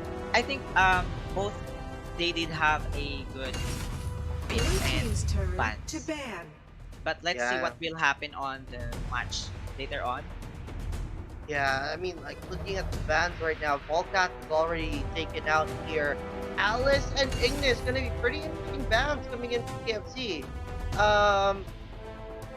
we know that the Hispit could be a very big factor against the Malok, you know, after the shock comes in. So pretty surprised that they banned it, but then again, you know, come to think of it, they already have physics, so they don't necessarily need this Alice anymore. So I guess that's the understandable thing there in case they would wombo it with the Malok. But now the fourth pick for the side of KSC is gonna be the Pain. Now this one, just like what we talked about with Vito earlier in the series, Pain is gonna be high impact, lots of damage, gonna be scary if this hero is gonna be able to initiate towards the latter half of the team fight though. But for the side of BGPH, looks like the Roe and the Joker are being hovered right now. Yexiu, what are your thoughts about the Joker being a marksman here in their composition? Oh, the Joker marksman here. Marksman in the side of Boss Gaming, I think it's good, but oh, they changed to Violet. So I think Elender here will be go jungle or Violet. So I really don't know who will be on the jungle side, but I think they have a upper hand here because Malok and Richer can what do you call this? Initiate better in the clash. Yep. I'm seeing some really scary picks right now, but they were able to get Roe in this game. So, I want to see some Roe action. We know how devastating Roe could be when executed properly. So it's going to be BGPH picking up a very solid comp, along with KFC having a pretty solid comp of their own with that Yena and Omen to boot. But as we head into this game, looks like it's going to be both of these teams preparing. But for now, one last question, Zeus. Who do you think is going to take this series based on the draft? So in this, you said earlier that Pain is gonna be the core here in the team Kaisaya Fans Club. So I think Pain can go against the team Boss Gaming PH. All right, so good luck to both of these teams. This is BGPH versus Kaisaya Fans Club. Casters, take it away.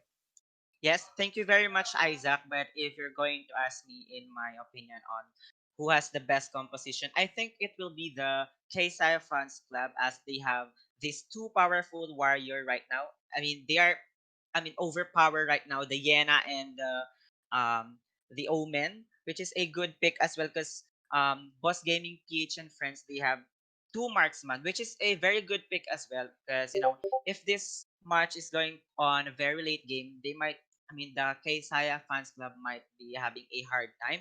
But as we can see here in their early position, look at this one. That was a very fast clear from Kha'Zix and Pain. But I think Pain is gonna go down as he overextended. What do you think about it, Paul? I mean, That's G2?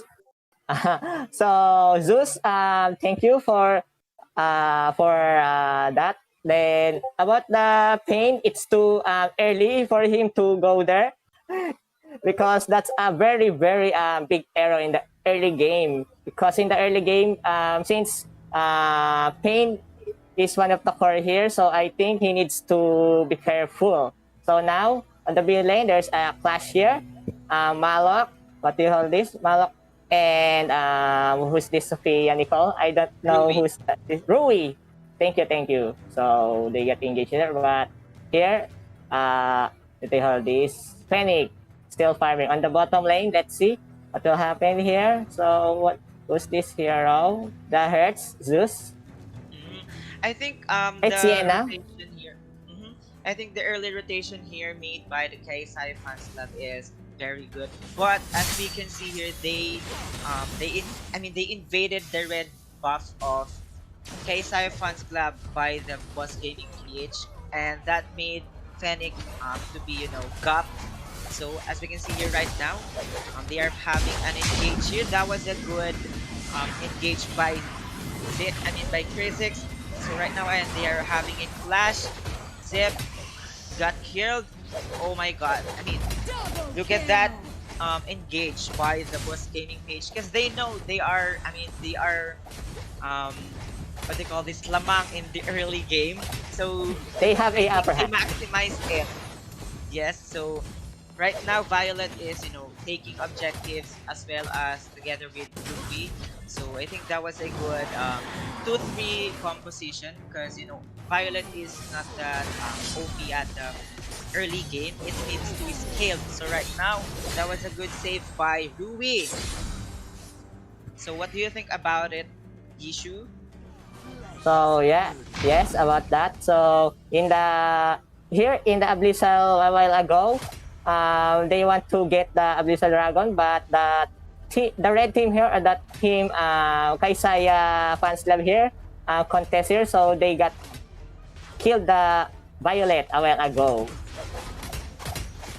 So we can see here that they are having a pressure here at the bottom lane, which is I think a good rotation by the Boss Gaming PH friends. Because as we know that within 5 minutes, I mean less than 5 minutes, the tower at the East lane is tanky.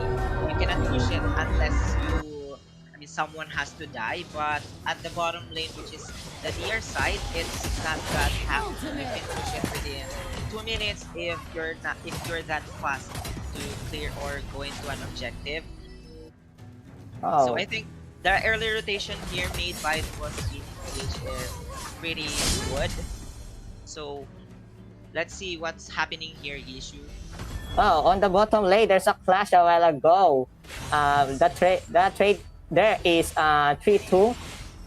Then Yena backdooring the bottom lane, but she got skipped away there. So Crazy here is hiding on the bush, waiting for Malok to go on the bottom lane. I think on the top. Let's see. So Fennec got the Sentinel Dragon there. So he will get also the red buff. So let's see on the mid lane. So here, Malok and Pixie here engage each other. So here, let's see in the Abyssal Dragon, they were waiting for each other. Who's gonna first attacking the Abyssal Dragon?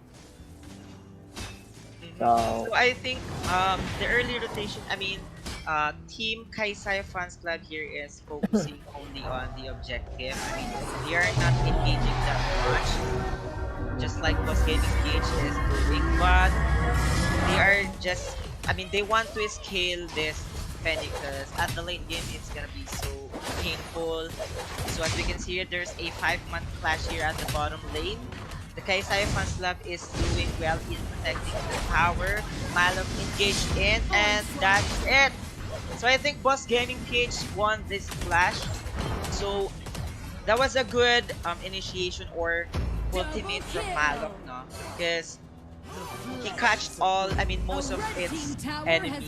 So they are now what do you call this? Stealing farm from Kaisaya Fans Club.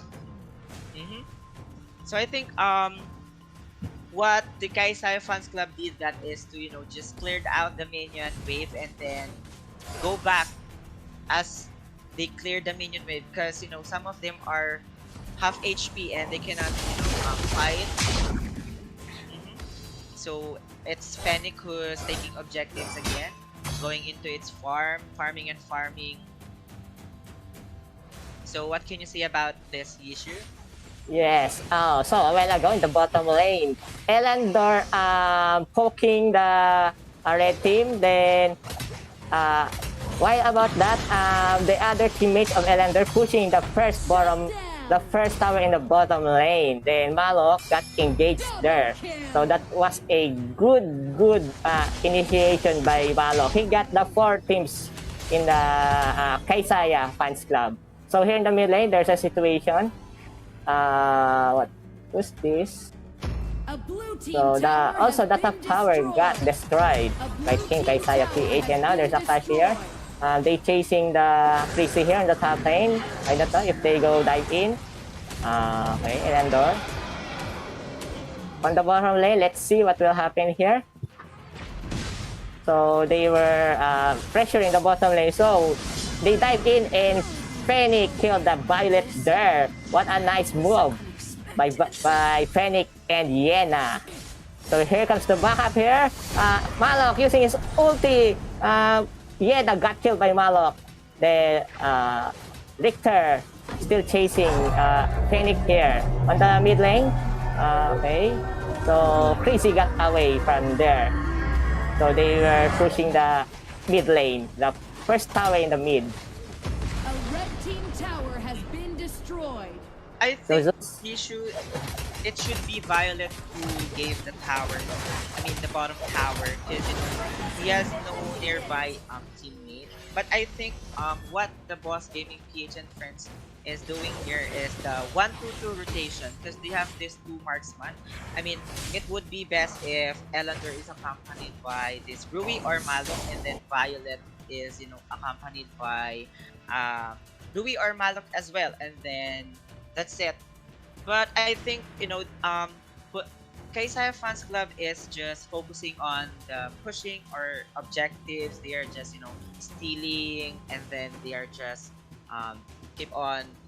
I mean, they know when to engage and when not to engage. But I think the situation at the bottom lane when Yena dies, I mean that was an overextend move. He could have run or back away. So let's see in the items, no? Because I think it's a good item from Richter that he went on semi-tank build with its Mantle of Ra, and yeah, they have a good itemization. So let's see what will happen next. So here in the bottom lane. Okay. So thank you, Zeus. So in the bottom lane. Oh, I thought they were going to push the bottom lane on the mid lane. Fennec almost has a low HP. So in the bottom lane, Yena. Oh, I think the objective here of the Team Kaisaya Fans Club is to pressuring all lanes here. So on the top lane, they were what do you call this? Roaming around top to mid and mid to top. So they trying to destroy the first tower of the blue team. So it's successfully destroyed in the middle lane. Zeus. So I think Yexiu, that was a failed ultimate by the Rui. I mean, not that failed, but they were trying their best to defend its middle tower. But Kaisaya Fans Club successfully taken down its tower. So right now, what we can see is they are just, I mean, what the Kaisaya Fans Club is doing is good. They are just clearing lanes. I mean, before going into an objective, I mean, that was a pretty good move. So we can see here that Omen, oh, there's no follow-up from Omen. I think that was a good ultimate from Omen, but you have to see first on the map if you have a nearby teammates, because it will be just like what happened. It's just a wasted ultimate because there's no follow-up. So we can see here right now that they are just clearing lanes while Fennec is focusing on objectives, on getting dragons and vision bird. So right now what we can see here, the Kaisaya Fans Club is leading in 3k gold lead. So we have 3k gold lead. So I think Kaisaya Fans Club is planning to get the Dark Slayer, but BossGamingPH and friends are blocking its plan. So what can you say about it, Paul? Their situation here? So there's a clash here. Fennec got killed the Malok, then Kane. Oh, I thought it's Fennec. So Fennec killed Richter here. So there's 2 down in team Boss Gaming, while Kaisaya has a perfect score there. So they are pushing. They are trying to dive in, and what do you call this hero? Zeus. You mean Kane? Yes, Pain. sorry. I'm still not used to the new heroes here. So on the mid lane, they successfully destroyed the inhibitor there. Because Fennec is the marksman, what do you call it? It's the marksman who has a very high damage in terms of destroying a tower. Especially his first kills now. They trying to get the Dark Slayer here. Let's see if the team Boss Gaming here will try to contest here. So here. So the Dark Slayer got by team Kaisaya Gaming. Trixie got killed there. Elander got killed there also. On the top lane, they were chasing Yena. Yena.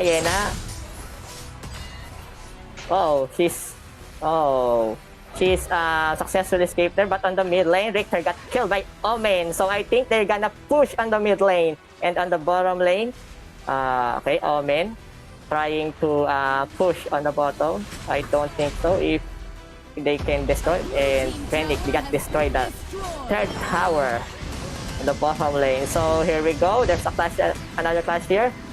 Malok uses his ulti to escape there. So they were trying to destroy the base. Then GG, well played for Boss Gaming. Yo, that was a GG well played, no? I mean, Kaisaya Fans Club know who to target. I mean, they know where to focus on what hero. Because I think Yexiu, Boss Gaming PH, they might, I mean, if they are planning on 2 marksman lineup, they should have banned Pain, because you know that is a very good hero in killing marksman. I think that was a counter for marksman lineup, or like Elandor. You know, they have this 2 marksman. Oh, I see. Let's call on Izaq on. Well, I don't know what to say. I mean, you know, Kaisaya Fans Club looking like a really scary team.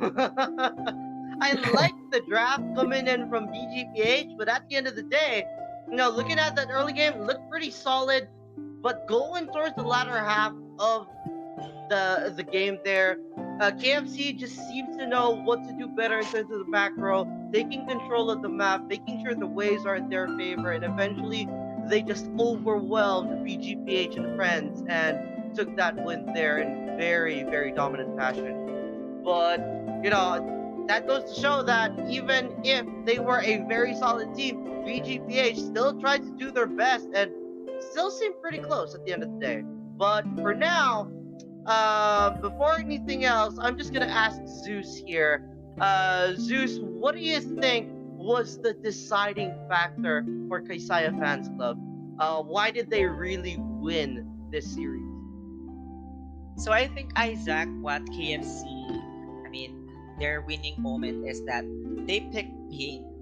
That is a very powerful mage, and you know, just like what I told you earlier, it's painful for a marksman lineup, as well as they have the Sienna and Omen lineup, because you know, whoever Omen's got into its ultimate, they're gonna just focus on it, and they have this very powerful jungler, which is the Fennec, which has a very fast clearing when it comes to objectives, and its mobility. Its second skill that makes it powerful.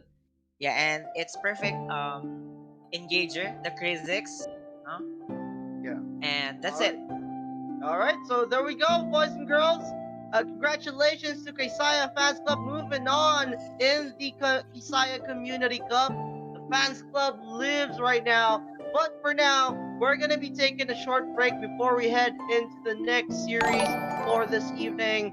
It's Izaq plays along with Zeus and Yexiu. We will see you guys in a couple of minutes. Don't go anywhere.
win.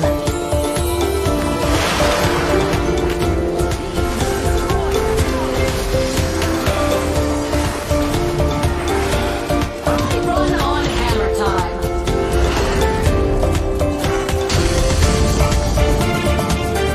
The wind holds all the secrets.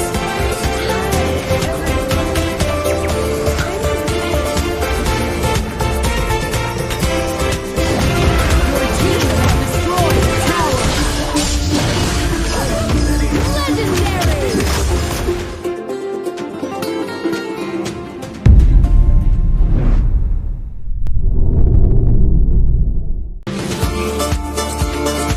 I am heaven's will.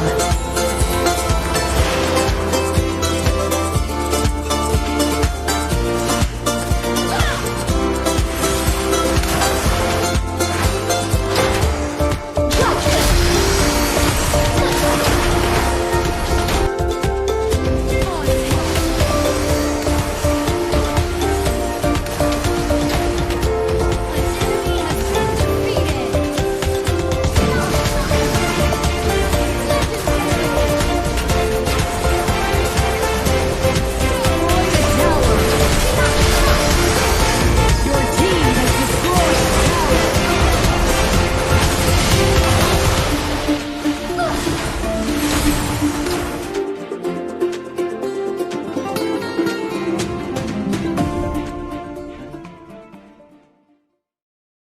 How will we ever know if the love will ever grow without trying, without trying? And how will we ever see if we're meant to be instead of fun, instead of fun?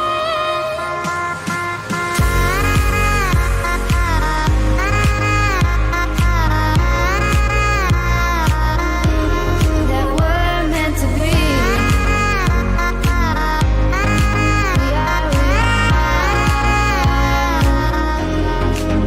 We're meant to be.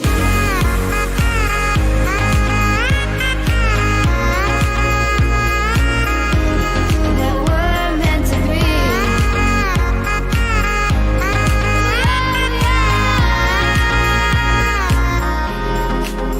We're meant to be. はじめまして。私はアスナ。そしてこっちがどうもキリトです。今日から私たちしばらくの間新しいゲームにインすることになったの。どんな世界なんだろうな。今回のゲームはチームワークが重要なポイントになるのよね。ああ、チームワークか。あ、ソロプレイヤーのキリトくん、今ハードルが高いかもって思ってるでしょう。バレたか。確かにチームワーク重視のゲームって慣れてないから。安心して、そのために私がいるんでしょ。キリトくん、一緒に頑張りましょう。ああ、ありがとうアスナ。このゲームはとても有名でプレイヤーもたくさんいるって聞いてるから、がぜん腕が鳴るぜ。そうだね。それじゃあ早速ログインしてみよう。ああ、リンクスタート。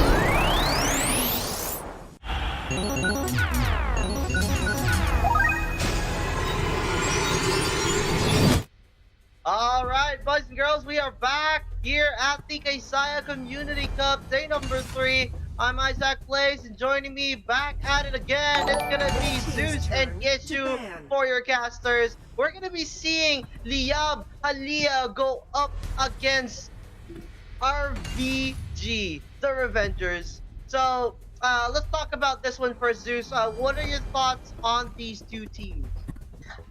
I think Izaq, LYB Haliya or the Liyab has so much power right now, as they have this, what do you call this, the confidence now. Because I'm one of those who taught them how to, helping them in banning. So I think they can do this. They can win about these Revengers. But let's see, if the Revengers, let's see what will happen on the match against the Revengers.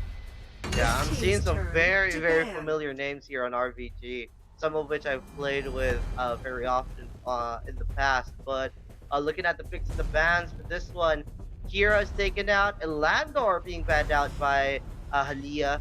Zip is taken out by RVG. Let's see what the final ban is going to be here.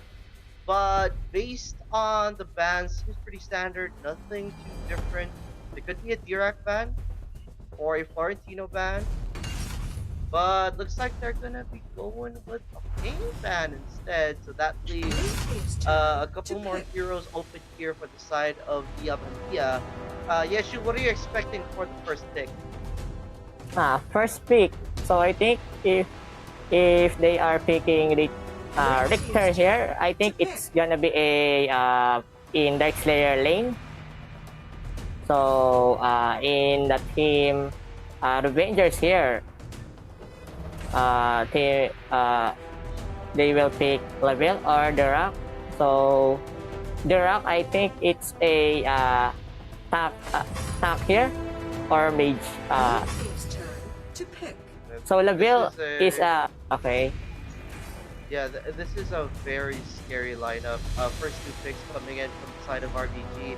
They have that Dirac for the crazy crowd control along with the burst, along with some survivability in the mid lane. And then this Level pretty much secured for the side lane as the marksman for RBG.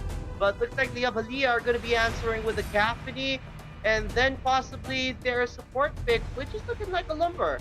So I remember the previous casters mentioning that Lumber is one of the really strong supports right now in this meta. So if ever that Liyab and Haliya do pick this up, Zeus, what are your thoughts on a Caphony Lumber combo? I think Izaq, if they are going to pick it, that was a good, that will be a good decision. Because as we know that Lumber has a very good or strong protection.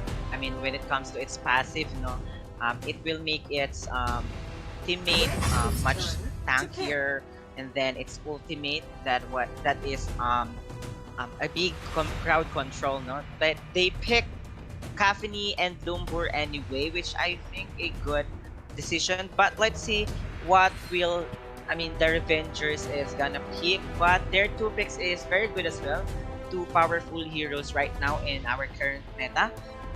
As we know that Dirac has very powerful crowd control skills, and then it's Laville.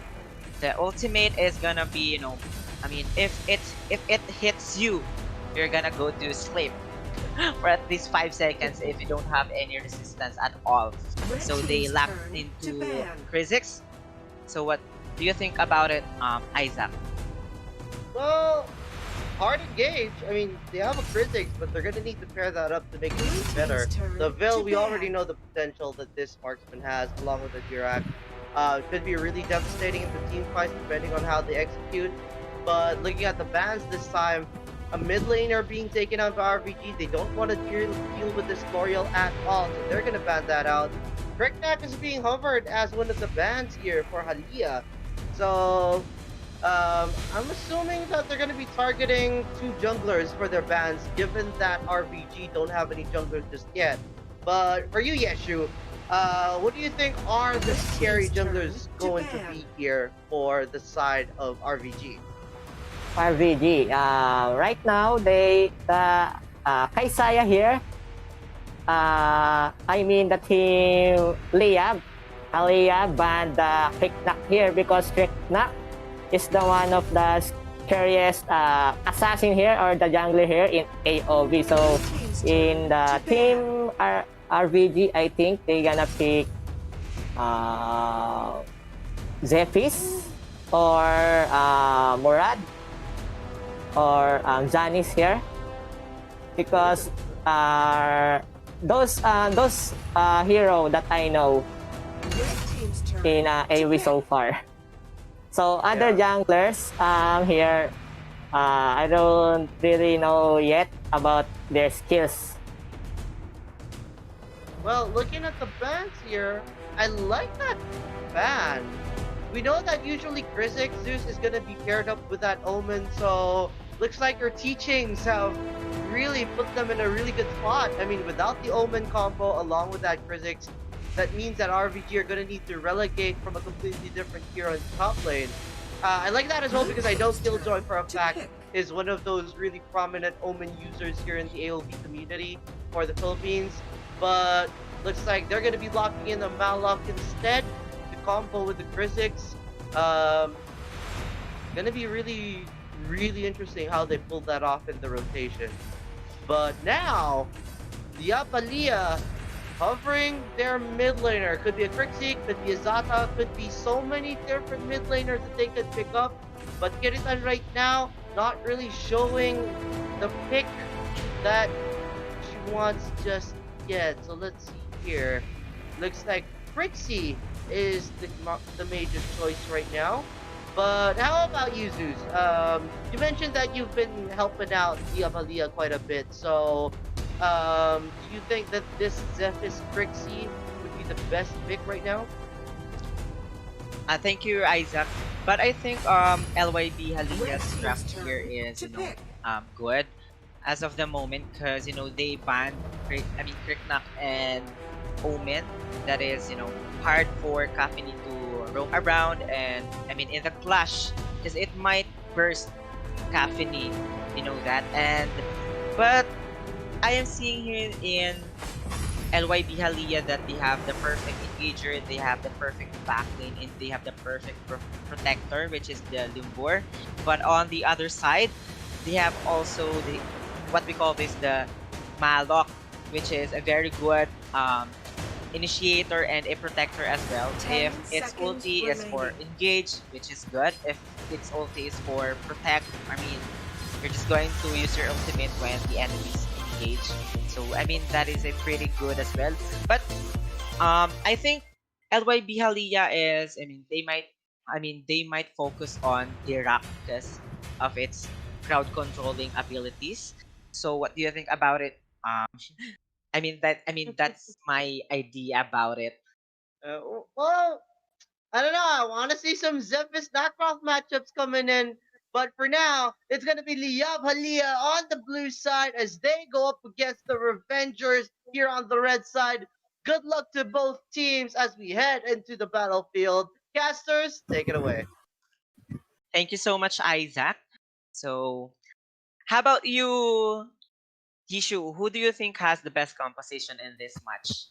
So for me, the best composition for this match is the team Liyab Haliya here, because Lumbur and Richter Crixie here has a what do you call this AOE damage set by Lumbur first, then SS or ultimate by Kafini, then the ultimate of Crixie, then the good initiation of Zephys also.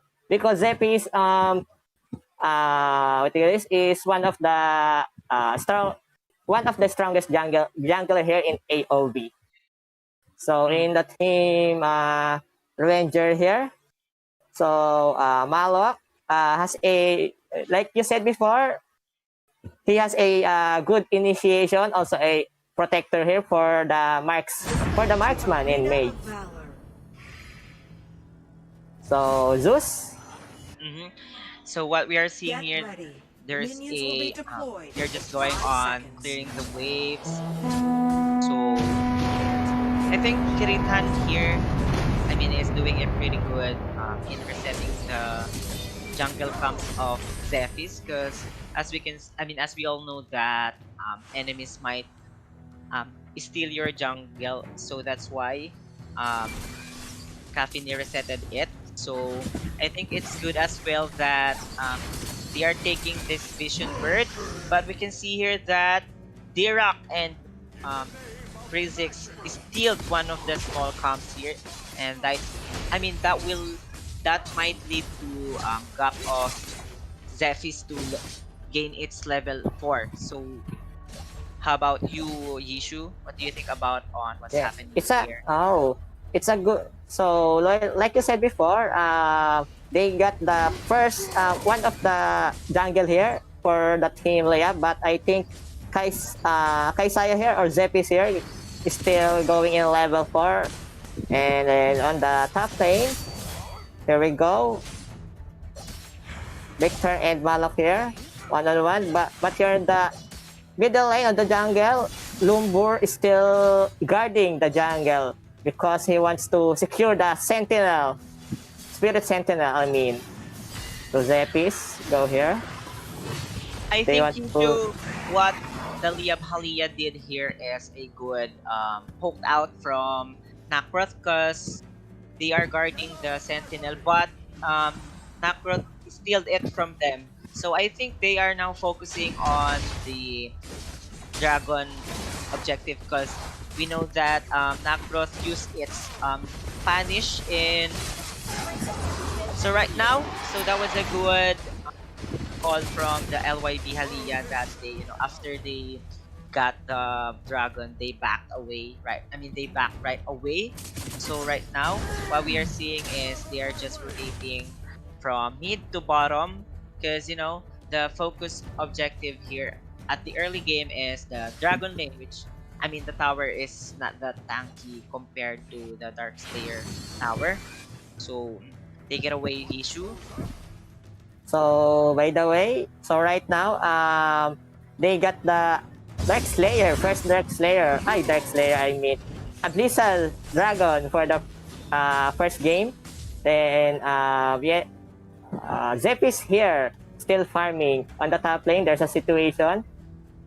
Oh, I thought they were going to clash, but on the bottom lane, Crixie here is still guarding the bottom lane because anytime the team Liyab here will go to the bottom lane to gank Laville here because in the late game Laville will be carry here in the team revenge. So there's a situation here.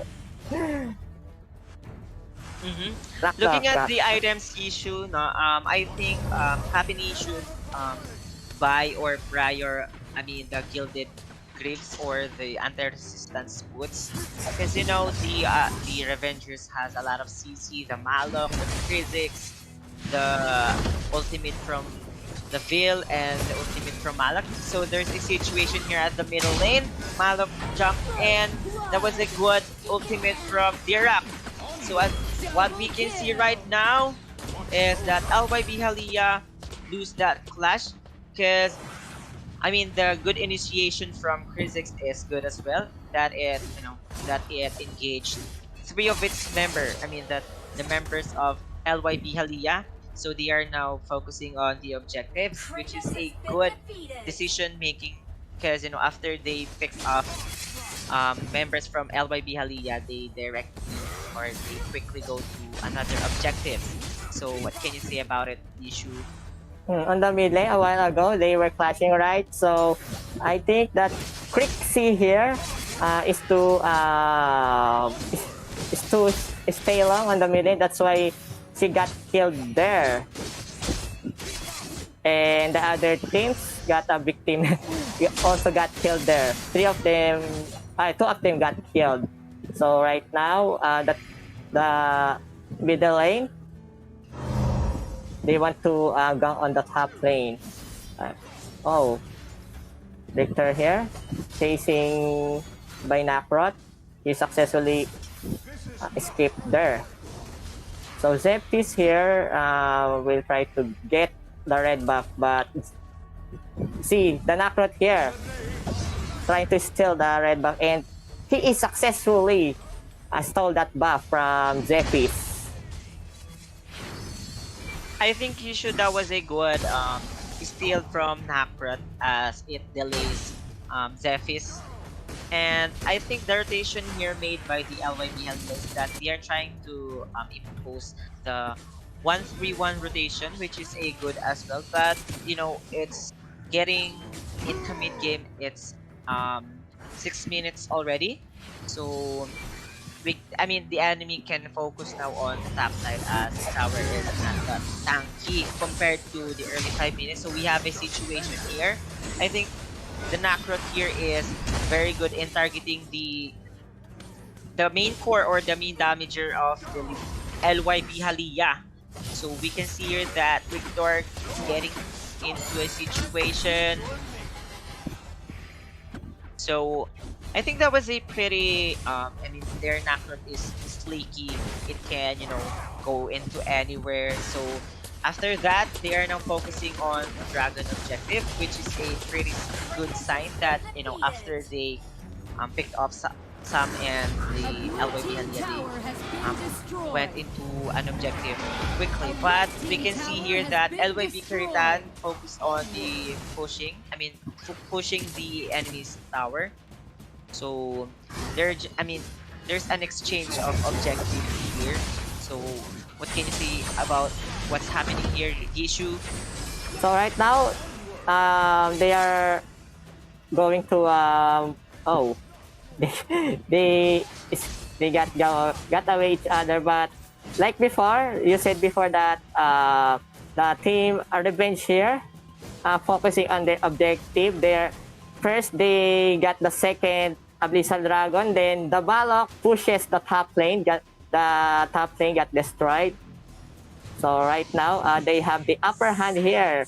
They have a 3k gold lead here in the game, while the team Liyab here, I think they are pressured right now because the objectives here are being taken by the team Revenge. So right now there is a clash here. So on the top lane, Company got killed by Laville. Zephys got away. So Trixie and Lumber back up there. So on the bottom lane, Richter is still defending that first tower on the bottom, while Malok and Nakrot still wants to destroy the first tower in the bottom lane. Let's see what will happen.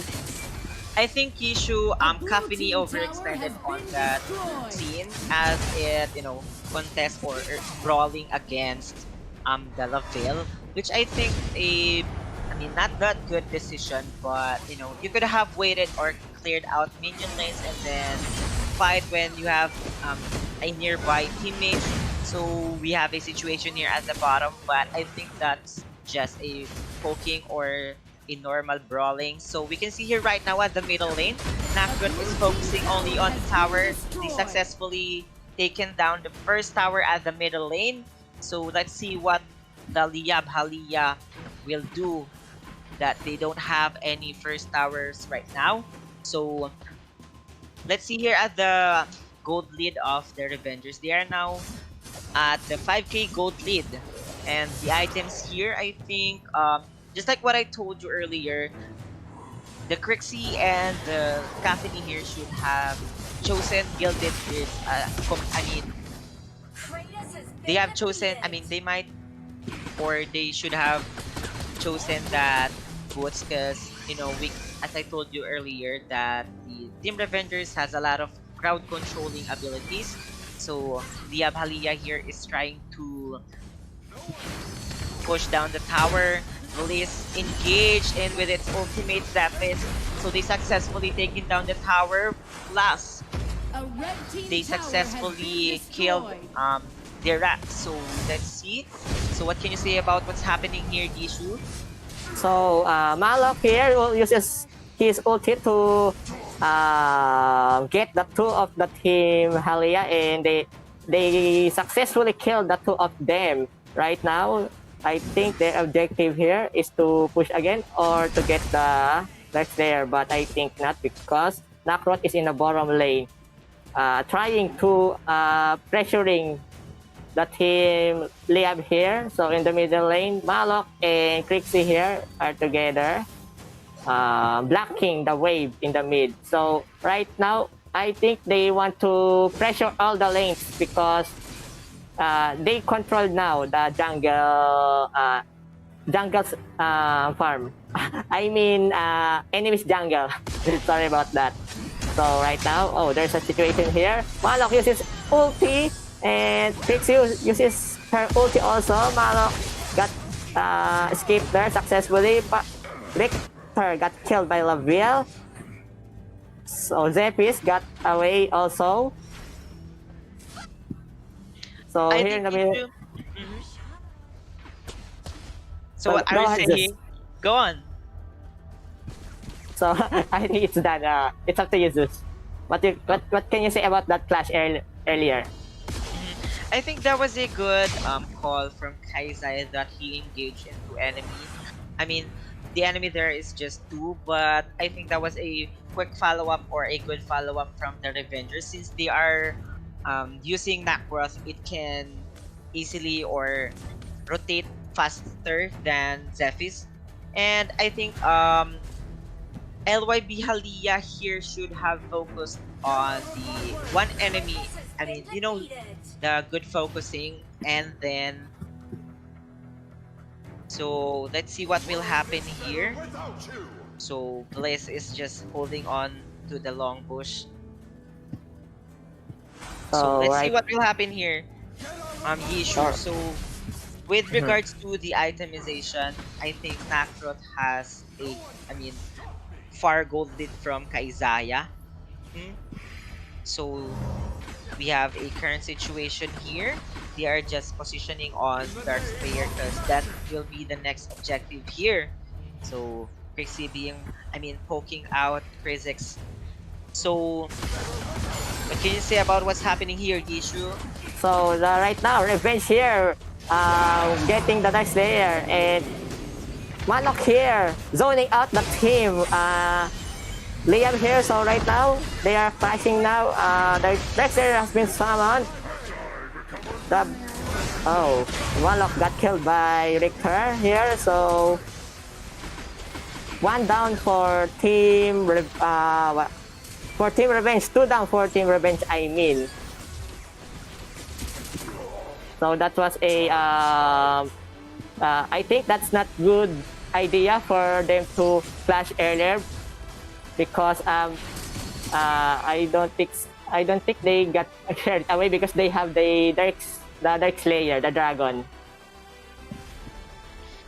I think Yexiu, that was a good call. That was a good execution from the Team Revengers that Malok used its poking out ability to, poke out the LYB Haliya just to focus on the Dark Slayer objective. It's just that after they finished the Dark Slayer, they did not target Kafini and Krixie. That's why LYB Haliya won that clash without getting killed. So right now we have a situation here at the Dragon lane.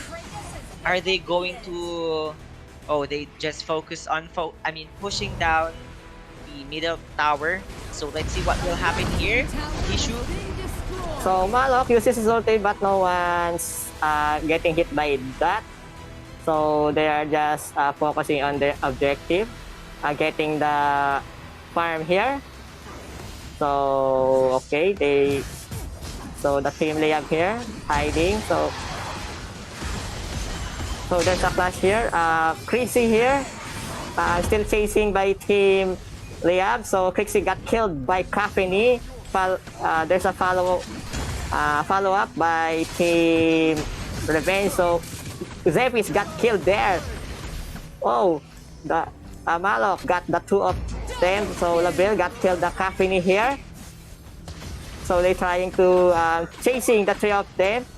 Oh, that was a good fight. So 2 for 2. So they were trying to push the second tower on the top lane.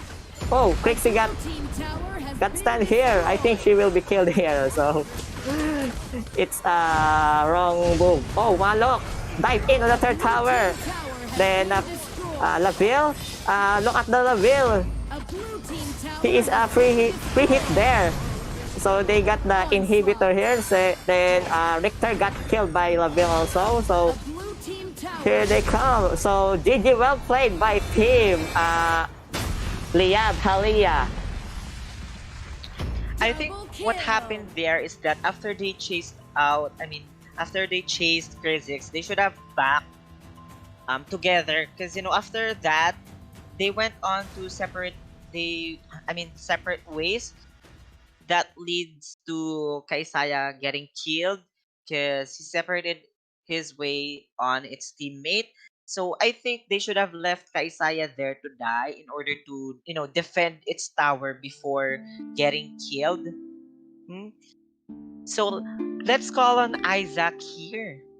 I think he has a lot to say. I'm at a loss.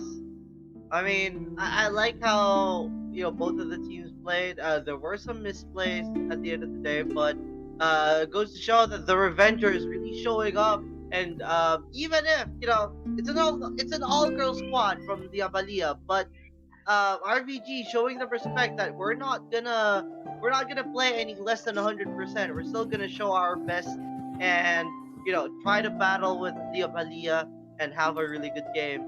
The Haliya, on the other hand, was really hard for them, but they had some shining moments in some of the fights, and some really crucial pickoffs allowed the team to come back from the back of Kaisaya's plays, but just too much. And at the end, the crucial pickoff on that Crixie just ended it all and allowed RBG to take that tower at the very end. But congratulations to RBG going on to the next round of the KCC. But for now, before anything else, Zeus, one last question. What does RBG need to work on moving forward in this tournament? Thank you, Izaq, in asking my opinion here. No, I think Revenger should focus on its drafting phase, because I think they focused on more on engage type, because I think they lack on burst damage, but that was a pretty good execution from what we saw on their match and their rotation as well. But their calls are good for me, and the initiation or the calls from Nacron itself is good in stealing jungle from the enemies. I think they just need to improve on the banning, because they banned Doriel. Am I right? Because I think Doriel is out of the meta right now, so I think that was a waste ban for me. It's just for my own opinion. So I think that's it. Alright, well, hopefully we're going to be seeing more better things when it comes to RBG in the later rounds. But for now, we're going to be taking a quick break before we head into the next game between Devil's Anarchy and Vongola Srank. But for anything else, boys and girls, please stay in the chat, wait for a bit. We will be back after a couple of minutes.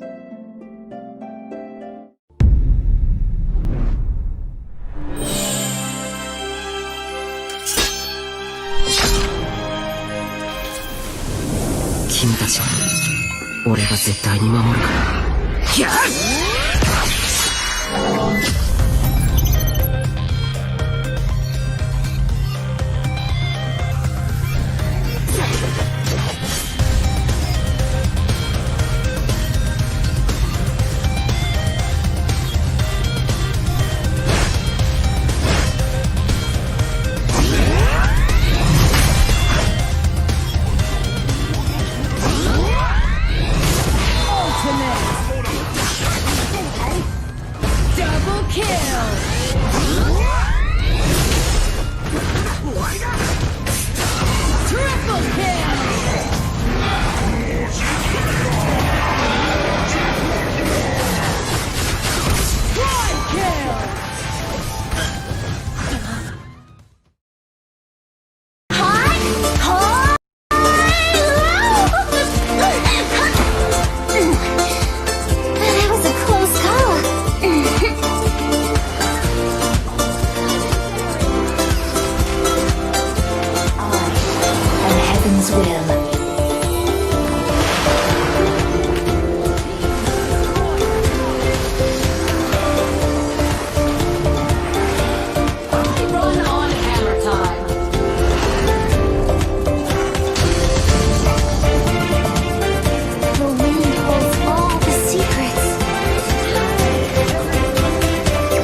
trying.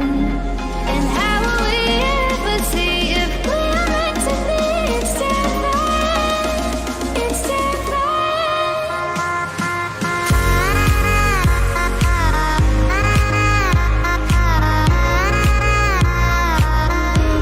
That we're meant to be.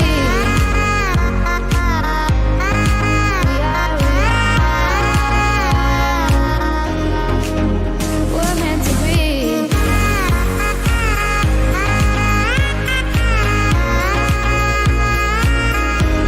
That we're meant to be.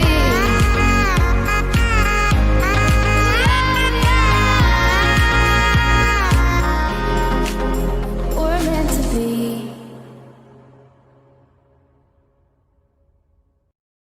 はじめまして。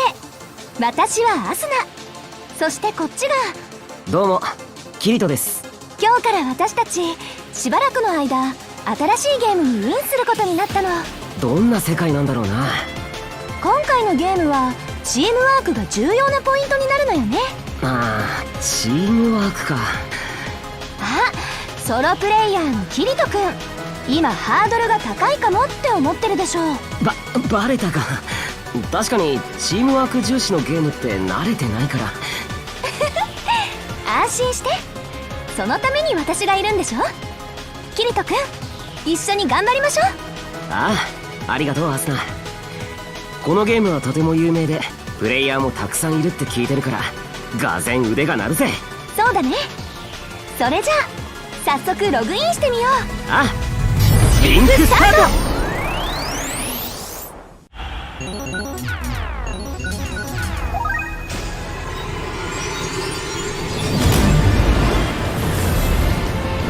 一緒に戦う仲間もいるよ。よし、行くぞ。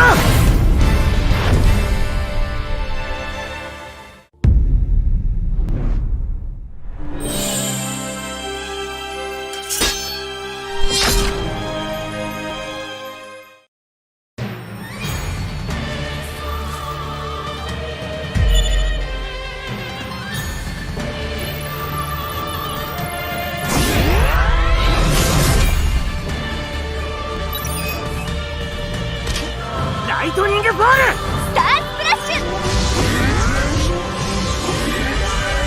キリト君、私が守る。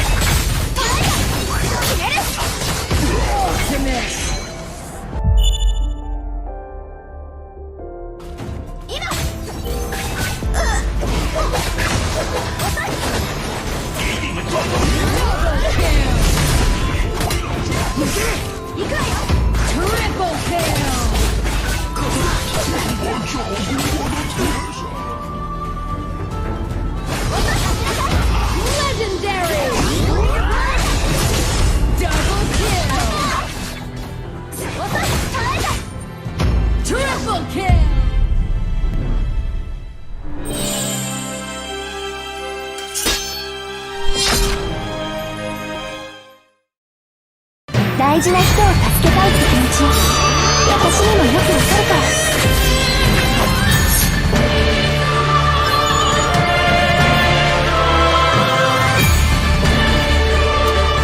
君たち、俺は絶対に守る。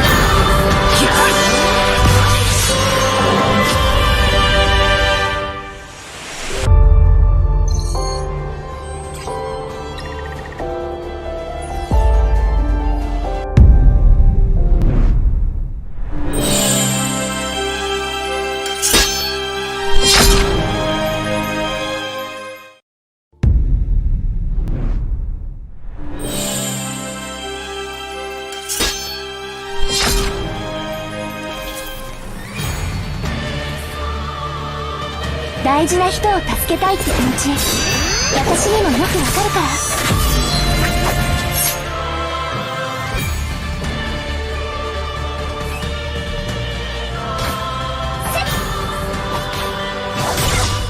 行くわよ。終わりよ。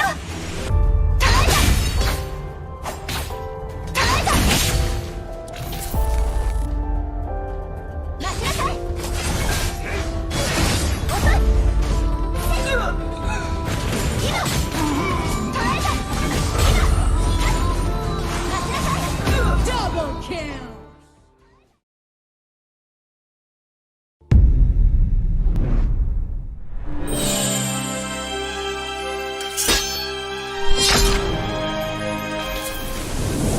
君たちは俺が絶対に守るから。ギャッ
はじめまして、私はアスナ。そしてこっちがどうもキリトです。今日から私たちしばらくの間新しAnd welcome back, boys and girls. It's time for more AOV action at the Kaisaya Community Cup. Your casters this time are going to be KazeeB and Kaisaya, the KK tandem. What is up, girls? What are we expecting for the series between Vongola, Srank, and Devil's Anarchy? Kaisaya? Team's turn to First of all, I like that KK tandem. I did not think about that. I just realized that KZ and me at that letter K in our, you know, in the first, as the first letter of our name. But yeah, what might we be expecting in here? To be honest, I don't know as of yet because it's gonna be the first time I'm gonna be seeing both of these teams. But all I know is that Team Devil's Anarchy is coming from Malaysia, and Vongola Srank is a representative from the Philippines. Ooh, MY versus PH, and we're already seeing some of the standard bans so far in this game.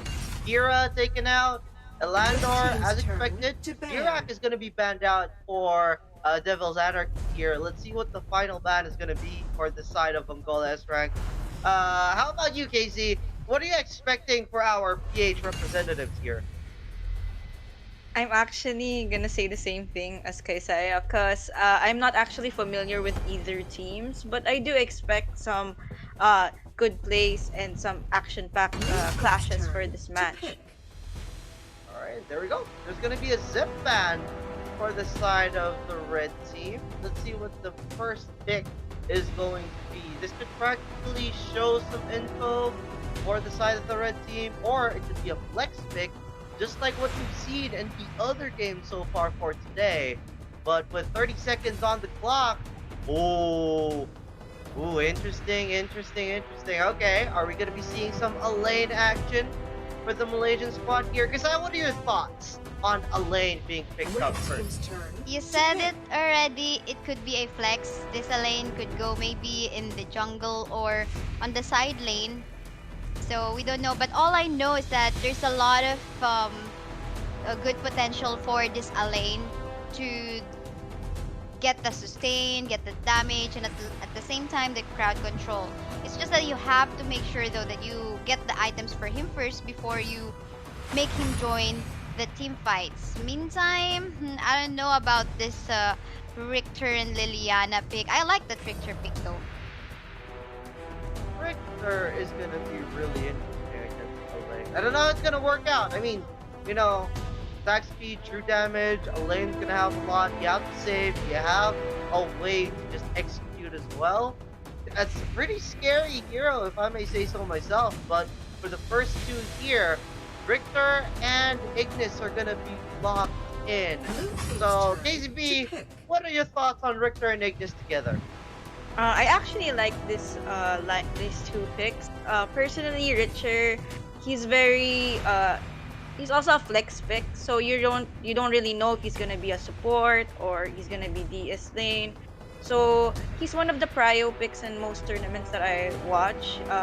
He has a lot of burst damage and he can set really well for his team, as well as snipe the squishies of enemy teams. And the Ignis will be able to provide the stun to help set up for his team as well.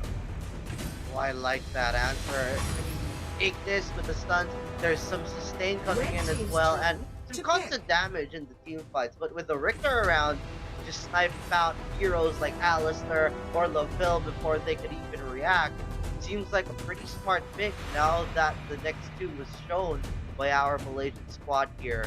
But Rowie now being hovered by Vongola S rank, they changed it to a Crash. Now in Alice, it looks like they're going to be looking at a third pick support for their team.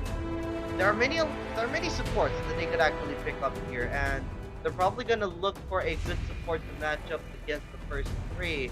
And I'm not sure about the meetup, but there we go. That's an Aram pick, looking pretty solid so far for the first three. Now, Kaisaya, what are your thoughts? Who has the edge so far based on the first three picks? Early game time, I think I'd give it to the red team, Vongola S rank. But of course, that's just because of the first three picks that they have secured in here. Because you don't have to wait for, sorry about that, you don't have to wait for an Elaine to go online. Oh, I have so many alarms. That's been happening so a while ago. It's just a lot. I'm doing a lot of things. But anyway, going back to the first three picks on their draft right now. So yeah, early game, I like that first three picks on the side of the Vongola S rank. It seems like they're opting for a high CC lineup, but because you know the draft isn't done yet, we can't be sure that's just that can put them into a secure win, especially that this is a Laville and an Elaine, which we know up to the late game time can deal a lot of damage, and of course the sustain is there as well. I like the butterfly ban. You know, Elaine butterfly as a combo. Ooh, They're gonna take that out immediately, and I feel like that's a pretty smart ban. I'm looking at on this Aram right now. You know, let's see how interesting is gonna be playing for this game. But now the last ban, a Balak taken out, a Volcat being taken out. Now a Zephys gonna be banned out. This time for the side of Devil's Anarchy. Let's see what the fourth pick is gonna be here. So far we have not seen a marksman for the side of Vongola S rank. Are they gonna be picking up a marksman? Or are they gonna be a team that wouldn't have a foot? Looks like they're hovering over a Tel Anas. Blue team's turn to pick. Interesting. Okay, Tel Anas being picked up. What are your thoughts on that, KazeeB? Actually, I was expecting maybe like an Caffeine pick from the red team, but with the lineup of what they have so far, their Talanas will work, especially because they have the crowd control from the Arum as well as the stuns of the Ignis and the knock up of the Richer as well. Yeah, that's true. And, you know, given that Selenas has a lot of range, you know, it's not exactly going to be easy for Laville to just simply walk in and first down that Tel. So, possibly some combos coming in from the Alistair and the Kha'Zix, and then maybe a follow-up from Elaine, and then a Zill. That's going to be some pretty interesting combos being shown by both of the teams here. But now, with that, Zill being last pick. Oh, it's going to be a quick tag. Okay. Okay, drone drop, big bug flying around. Kaisaya, what are your thoughts on the Crick Deck being picked up against this kind of composition? Tel Anas needs to be very careful on that Crick Deck, especially if she is caught off guard. Arum needs to make sure that the Tel Anas is protected, so at least they could also utilize the passive of Tel Anas. So if they want to win this, if Team Vongola S-Rank wants to win this, they have to keep the Talanas alive. There's a lot of heroes in here in the lineup of Devil's Anarchy that can pick up anyone, especially those squishy ones like that of the Ignis or the Talanas. They can be easily picked up because there's a lot of hold that we can see from the Alistair, Kha'Zix, even Laville if his stun would connect. And then suddenly, if Kriknak sees you, then you might say just goodbye with just one burst of damage. Alright, so it's gonna be really interesting. I honestly like the last pick Rourke. You know, it's gonna be a matter of who gets more farm and who takes control between these junglers. But it's gonna be Devil's Anarchy on the blue side as they go up against Mongola S rank on the red side. Good luck to both teams. Casters, take it away. Thank you so much, Izaq. And again, Izaq did already mention that it's going to be Devil's Anarchy from Malaysia and Vongola S rank from the Philippines. Well, Kaylee or KazeeB, maybe I'll ask you first. First, which lineup do you prefer in here? I was actually gonna go for the blue team's lineup over Mm-hmm. the red, but when they secured the Rourke, I'm gonna go with Pugola S rank team comp Oh. because the Rourke is gonna be difficult to deal with, especially with their composition for Mm-hmm. the blue team. So that's what I have to say about that. Cool. And I guess for as long as Tetel Anas is not getting picked up, maybe Team Vongola S rank would be able to make it. But meantime, for me, I think I'm gonna go for the lineup of Team Anarchy. Primarily because they can set up team fights easily, especially with the invisibility that this Kha'Zix has. And then getting caught off guard might be, any squishies, just Ignis or Telanas. But yeah, we're heading on to a short pause just to allow the members of each teams to load into the game. We all have different devices.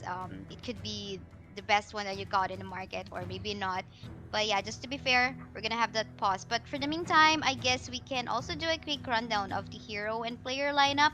For the side of Team Devil's Anarchy, we have this Elaine, Alistair, Laville, Kriknak, and Kha'Zix. And for the side of Vongola's S rank, we have Telanas, Richer, Arum, Rourke, and Ignis. Oh, right. Initially, of course, what we're going to check out is how each of the teams are going to rotate, especially those we're waiting for, regardless on the next round, round two, or in the lower bracket. They have to watch out how their possible opponents are rotating in the early game time. So now, as we see, the blue team, they like to just basically defend as to where their jungler is. And for the red side, what they do is quite almost the same, but they are more into having an intention in poking their opponent. And you can also take a look at that right after clearing of the middle lane. Red team, Team Vongola Srank would take a pick on as to where the jungler's opponent have started.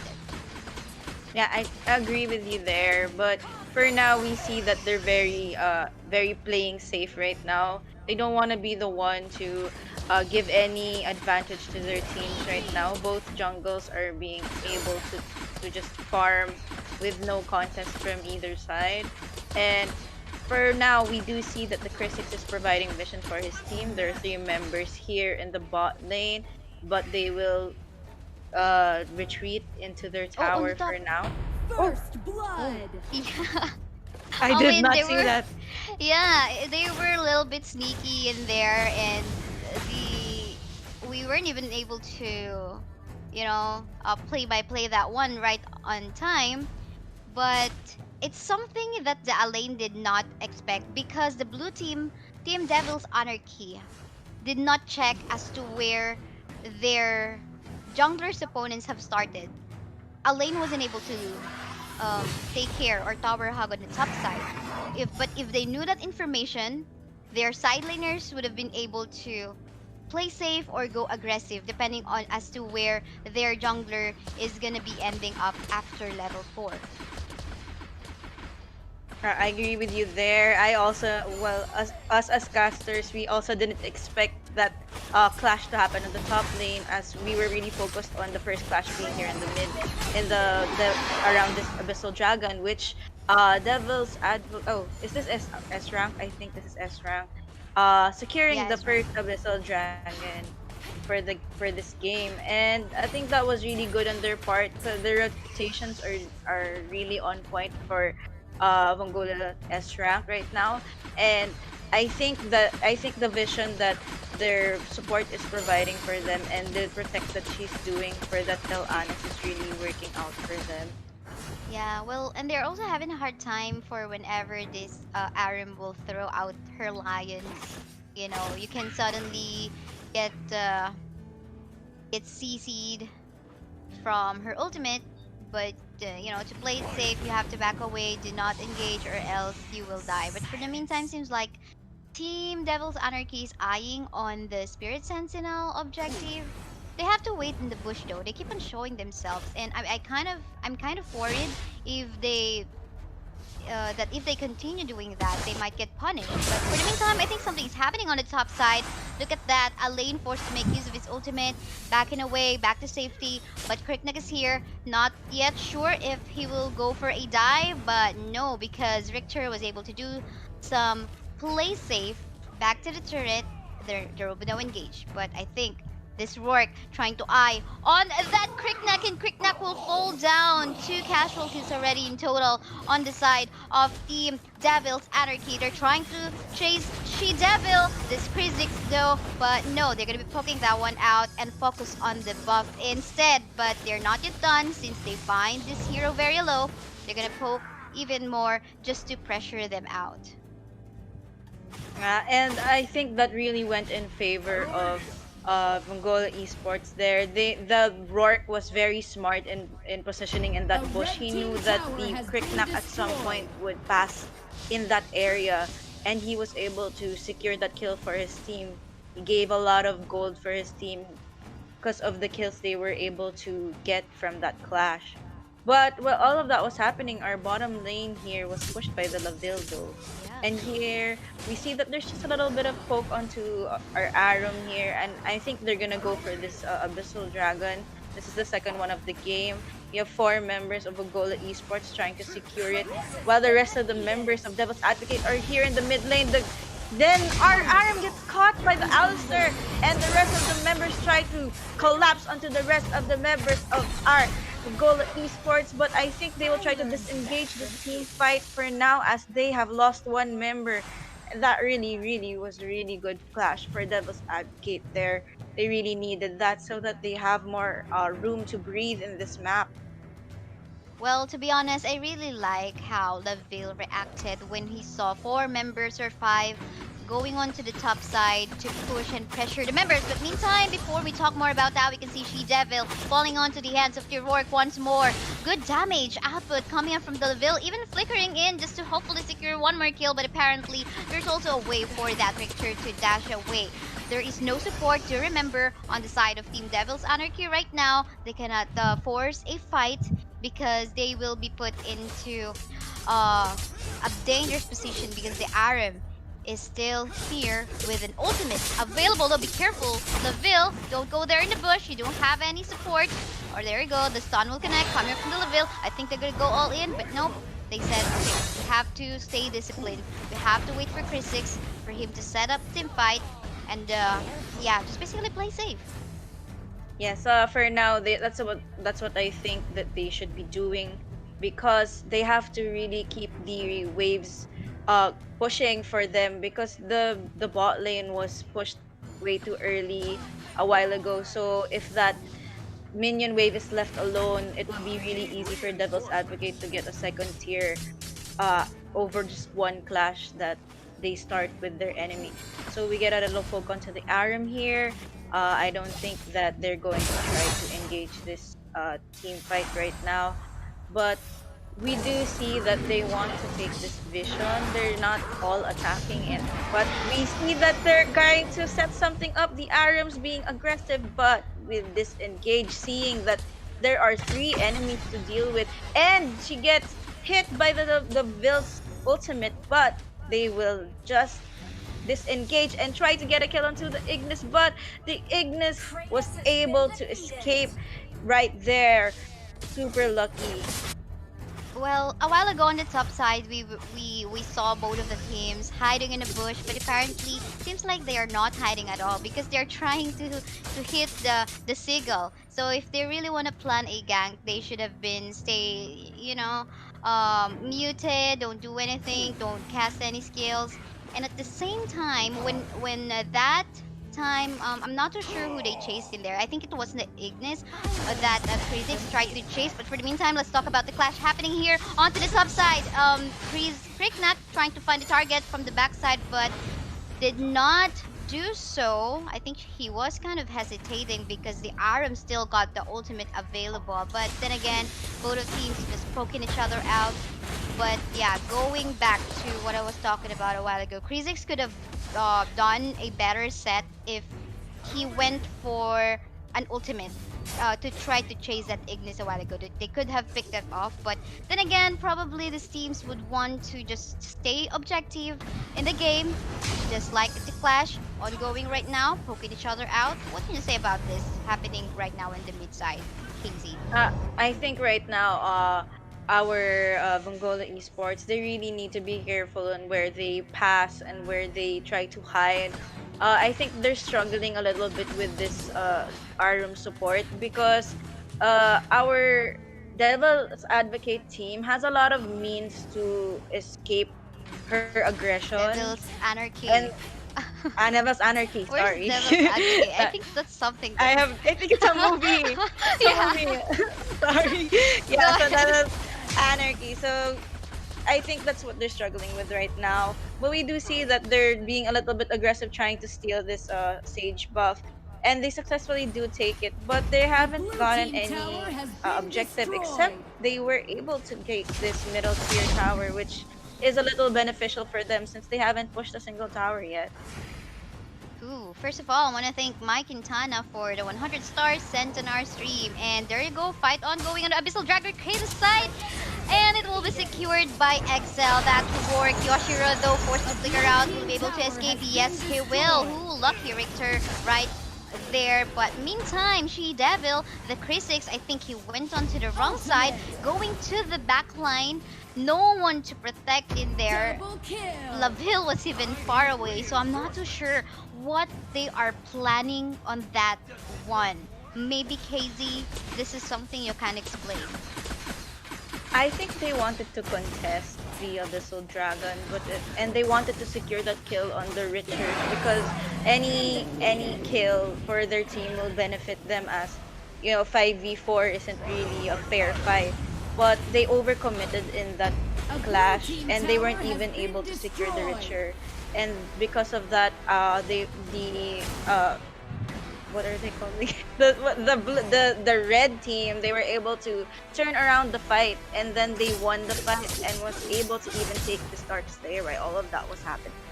Yeah, and also for the whole totality of the game, seems like I've been noticing a lot of hesitations on the Kriknak if he should go in or not. Maybe there's just a miscommunication or something. He's lacking some information like that of does this Aram has that blue buff will just be taken away freely by the blue side, Vongola Srank, and yeah, if Kriknak got that information, if that Aram got an ultimate maybe or not, he would have been able to go for a gank from back line. But right now, he's not doing it anywhere. He's basically showing himself in the front line, and that's too dangerous.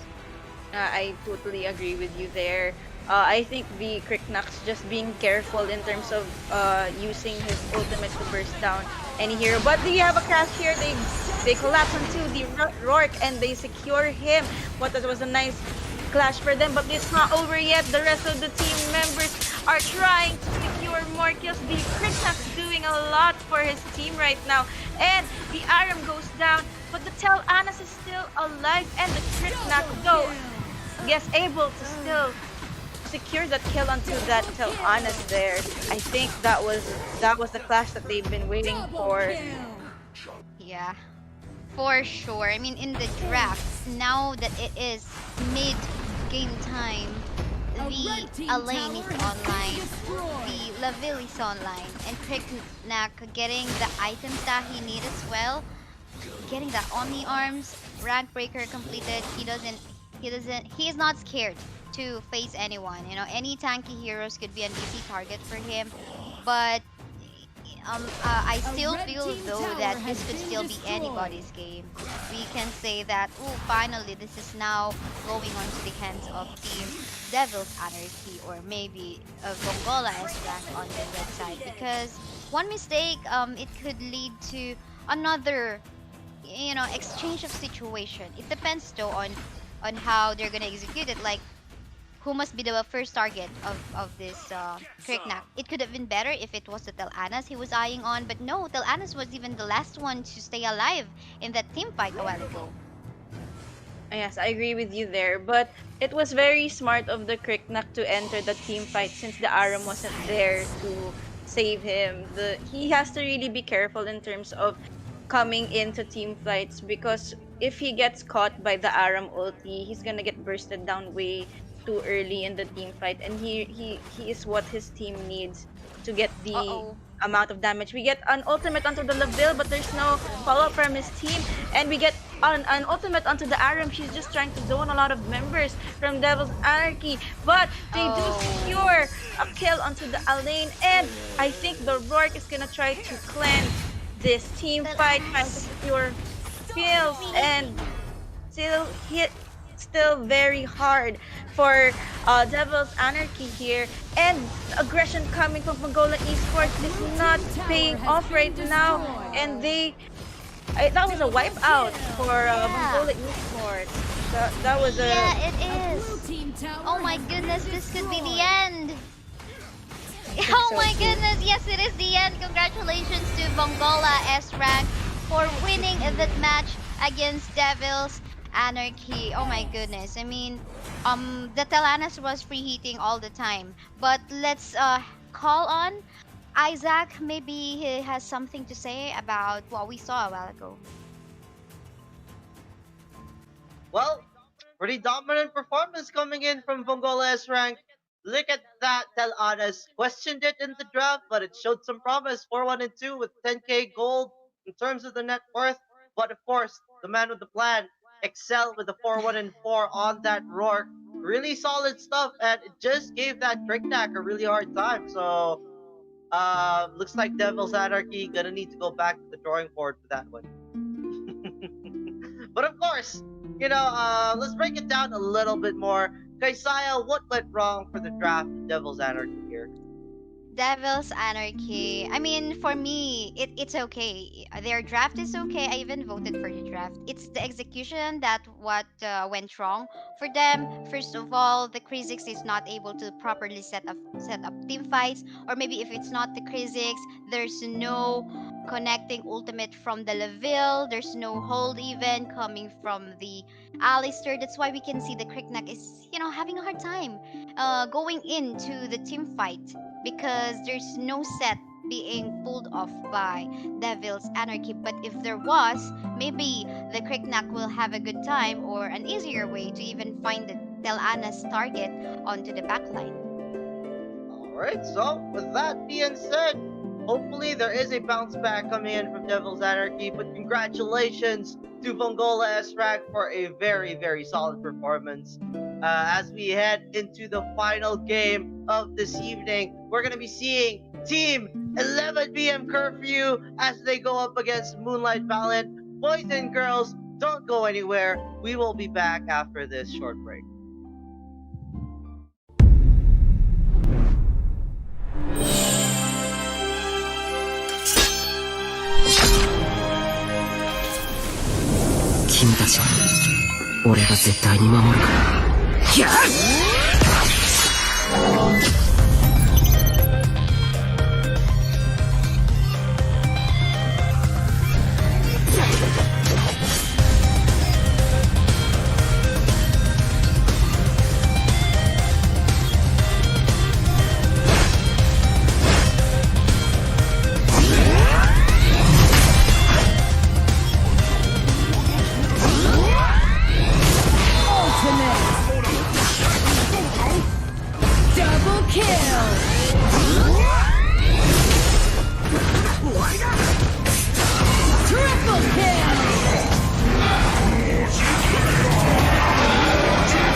じめまして。私はアスナ。そしてこっちが。どうもキリトです。今日から私たちしばらくの間新しいゲームにインすることになったの。どんな世界なんだろうな。今回のゲームはチームワークが重要なポイントになるのよね。ああ、チームワークか。あ、ソロプレイヤーのキリトくん、今ハードルが高いかもって思ってるでしょう。バレたか。確かにチームワーク重視のゲームって慣れてないから。安心して、そのために私がいるんでしょ。キリトくん、一緒に頑張りましょう。Alright, welcome back. It's time for the final game of the evening here at the Kaisaya Community Cup. I'm Izaq Plays, and joining me, none other than the KK Tandem, Kaisaya and KazeeB. Blue team's turn to ban. Ladies, this is it. Team 11 PM Curfew, Moonlight Valiant. Gonna be an intense matchup between these two teams. KazeeB, what are we expecting for this one? I have to be honest because I haven't really heard of either team. But I'm sure that they have some epic plays to show us here. Oh yeah. Sorry to put you on the spot. Yeah, okay. Okay, I actually know some of them. I've casted with one of the guys playing on the side of Moonlight Valiant. I know one of the players here from the side of Team 11 PM Curfew pretty well as well. And looking at the band so far, it's pretty standard. Elandor being taken out, the Zip is taken out. I don't know about the Vera, Gilder, Maganga. These are really weird stuff that Clear is showing us right now, but there we go. Florentino, as expected. What do you think the last band is gonna be, Kaisaya?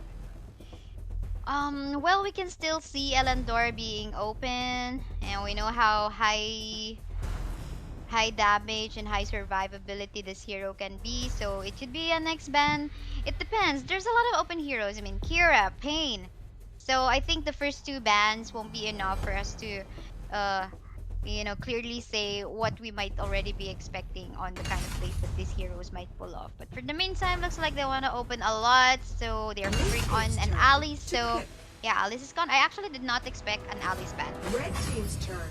And immediately after that Alice ban, we're gonna be seeing a Dirac being picked up by the side of Team 11 PM Curfew. But oh my god, look at that! Is that Kirito in the house? Johnny Scene flexing on that skin. Are we gonna be seeing some Elaine action? Possibly, maybe, who knows? They could probably even lock in a butterfly for that Elaine butterfly combo. But maybe it's just the skin flex for now. Going back to the standard with a Richter first pick as expected. We mentioned earlier, KazeeB, that Richter pretty standard as a first pick, but they seem to be really contemplating on whether they would pick up an Elaine first. Takoyaki, on the other hand, not showing the cards just yet. So with 5 seconds left, 4, 3, there we go. Richter and Pain picked up by the side of Moonlight Valiant. What are your thoughts on these two? Oh, I think that I like the Richter pick. I always like the Richter pick because he's he can really play well in no matter what role you place him in. But I am iffy a little bit on the Pain pick, as I think they picked the Pain way too early. The thing is with Pain, he's very strong in the team, but if he's picked way too early, he'll be countered really fast by the enemy team, in my opinion. That's true. And now it's gonna be Clear hovering over that Elaine. If Clear picks this up, that might mean that maybe Moonlight Valiant needs to consider banning out a butterfly. But for the last 4 seconds of the blue side's picks, yep, they're gonna be going with Elaine and Lumber for their first 3, along with that Dirac. Final pick for the first phase. Let's see what the plan is for Moonlight Valiant. So far, we've seen some potential with Richter and Pain in the other games. How about Elaine and Dirac, Kaisaya? What are your thoughts on these two? high sustain, especially that they got Lumber on the side as well. The passive will benefit these two heroes, especially the Dirac, because we know the benefit that he can receive Red from team's his turn passive. to ban. Regardless if you see him low already in terms of HP, for as long as he has mana, then there will be no problem. So yeah, I'm liking it so far. Nothing weird that I'm seeing. I think if I will be surprised if I already see an Elaine butterfly combo, because to be honest, Blue team's I haven't turn seen to that. ban. I haven't seen that in the pro scene or in the competitive. But we know how each of these two heroes can benefit from each other. But yeah, so far nothing like that. Well, I'd be pretty interested to see that. Would be really nice to see. But so far, the side of Moonlight Valiant is going to be prioritizing a ban on Laville. Gaffney might be banned out team's here. turn There to we ban. go. So looking at the first 3 picks, KazeeB, who are you favoring? I was expecting that 11 p.m. Curfew would be trying to stop the aggression of the Pain by picking maybe an Arum or an Alistair to put him in his place, but since they picked a Lumber and an Elaine, I turn think I'd to have to ban. go with the first 3 picks for Moonlight Valiant for now, because the Malok will provide a lot of setup for his team and a lot of burst damage along with that Richter and Pain. So for now, I side with this first 3 picks of Moonlight Valiant. Yeah, come to think of it, Malok coming in with a shock, Pain with that ult as well, and then a Richter for that back line. It's gonna be really devastating if they're gonna be facing that. team's But turn to based pick. on the bans, Fennec is taken out, Gaffney taken out as well, along with Akira. So with all of the bans being done and over with, let's see what Nikos has planned. My brother from another mother. 40 seconds left on the clock. Could be going with the marksman. Possibly gonna go with the support. Who knows? Because Valak could be support as well. So it could be a good flex. Even Richter could be support, come to think of it. So whatever they're planning to do could be really interesting to hear with all of the wombo potential so far on the first 3 picks. But now, as the time whittles down, Kaisaya, we mentioned earlier that Elaine Butterfly isn't exactly being prioritized in the pro scene. But what Yeah. about this? Malok Ignis as a combo. What are your thoughts on this one? You won't be able to move if you get caught by the shock, and then there goes the ultimate of Ignis as well. So you gotta be careful, especially passing through the death bush in the mid lane near the riverbed. So yeah, and take a look. Well, I don't know if they're gonna be locking that Ignis with a sprint, but one thing I noticed in here, I can remember the game a while ago between my team and Team Revengers. Team Revengers, they locked the Fennec. I was supposed to pick the Fennec there a while ago. So it just made me feel nostalgic somehow that again this Fennec is getting a lock. He is somehow usually not seen as well, but it depends on the composition. They banned this Fennec for a reason, knowing that there is a lot of high sustain heroes already. But oh, look at that! It seems like Team 11 p.m. Curfew will opt for a no marksman composition. I guess this is the first time that we're seeing in KCC a no marksman composition lineup. Yeah, come to think of it, that's pretty interesting. They have a lot of melee heroes, and they're going to be relying heavily on a Dirac for most of the output. But, I don't know about that.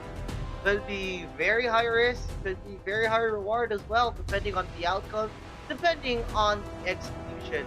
But with the time running down, Aiden, it's the last pick for Moonlight Valiant. Let's see what the plan is gonna be for them here. They have a lot of wombo, especially with an Ignis, with that stun lock as per Kaisaya. They're gonna lock in a Hayate. There we go. That's the Kunai Blitz gonna be in action. Pretty scary stuff, if I may say so myself. But before we head into the game, Kaisaya, what's your bold prediction? Who's gonna take this game based on the draft? I think I'm 10 leaning towards the seconds draft of remaining. Moonlight Valiant. The meta right now is very dependent on having a marksman in your composition. Just because also as well there are adjustments in the runes that we have. And by the way, Hayate got buffed just a while ago in the earlier patch today. So we'll see how this will go. But yeah, my vote is on the side of Moonlight Valiant's draft. All right, so there we go. It's gonna be Team 11 p.m. Curfew on the blue side as they go up against Moonlight Valiant on the red side. Good luck to both teams. KK Tandem, take it away. Thank you so much, Izaq. Well, now I'm gonna pass the question to KazeeB. KazeeB, which lineup are you rooting for? I actually very much agree with you that in the current meta right now, I think a marksman is very essential. And when it comes to late game, it's gonna be very difficult for 11 p.m. curfew to get the damage that they need to be able to burst down this lineup that Moonlight Valiant has right now. So I'd have to go with their team comp for now. Oh, yeah.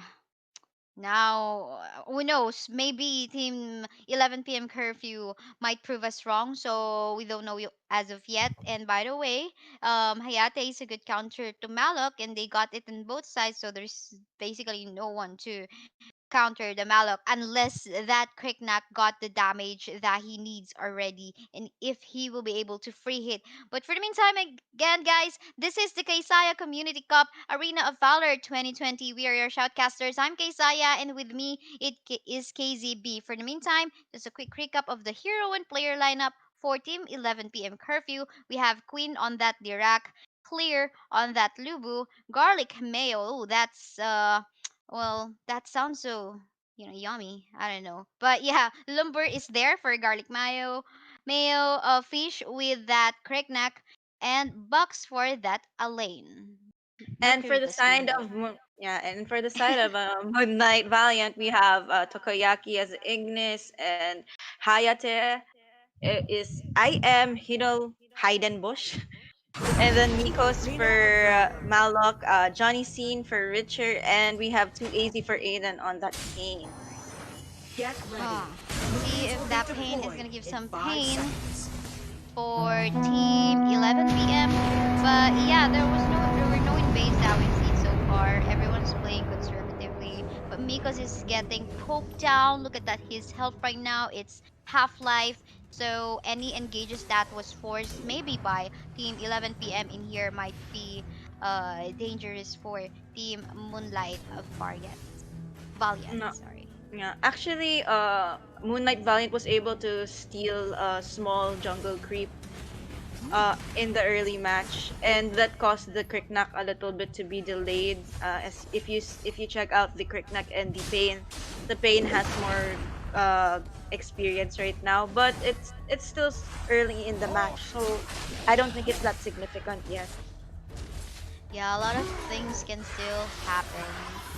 But yeah, getting that Spirit Sentinel is something, but look at that onto the bot side. Lubu is close to death, getting poked down by Pain in the bot side. 4 members on well contesting this area in the Whistle Dragon right now. They reset it for the meantime. They weren't that confident, but I'm not too sure why they went all in for that one on that one. Maybe they weren't sure as to where the Cricknack is. They could have been they could have capitalized on that one, but who knows? I mean, playing safe maybe is the key for the first few minutes for Moonlight Valiant. Yeah, I agree with you there. I think they are just trying to play it safe, and they wanted to secure the first blood, maybe for additional gold. Oh, we get a stun onto the Hayate, but they will just engage this fight right away. We do see that 11 p.m. curfew is already rotating to the bot lane. I think they want to fast clear this lane and try to get the Abyssal Dragon first of the game right now. Abyssal Dragon is already getting confused. Are you gonna get me or no? Come on. And now it is available for taking. Craigneck has started in that one together with the Lumber, but let's see who's gonna get the last hit.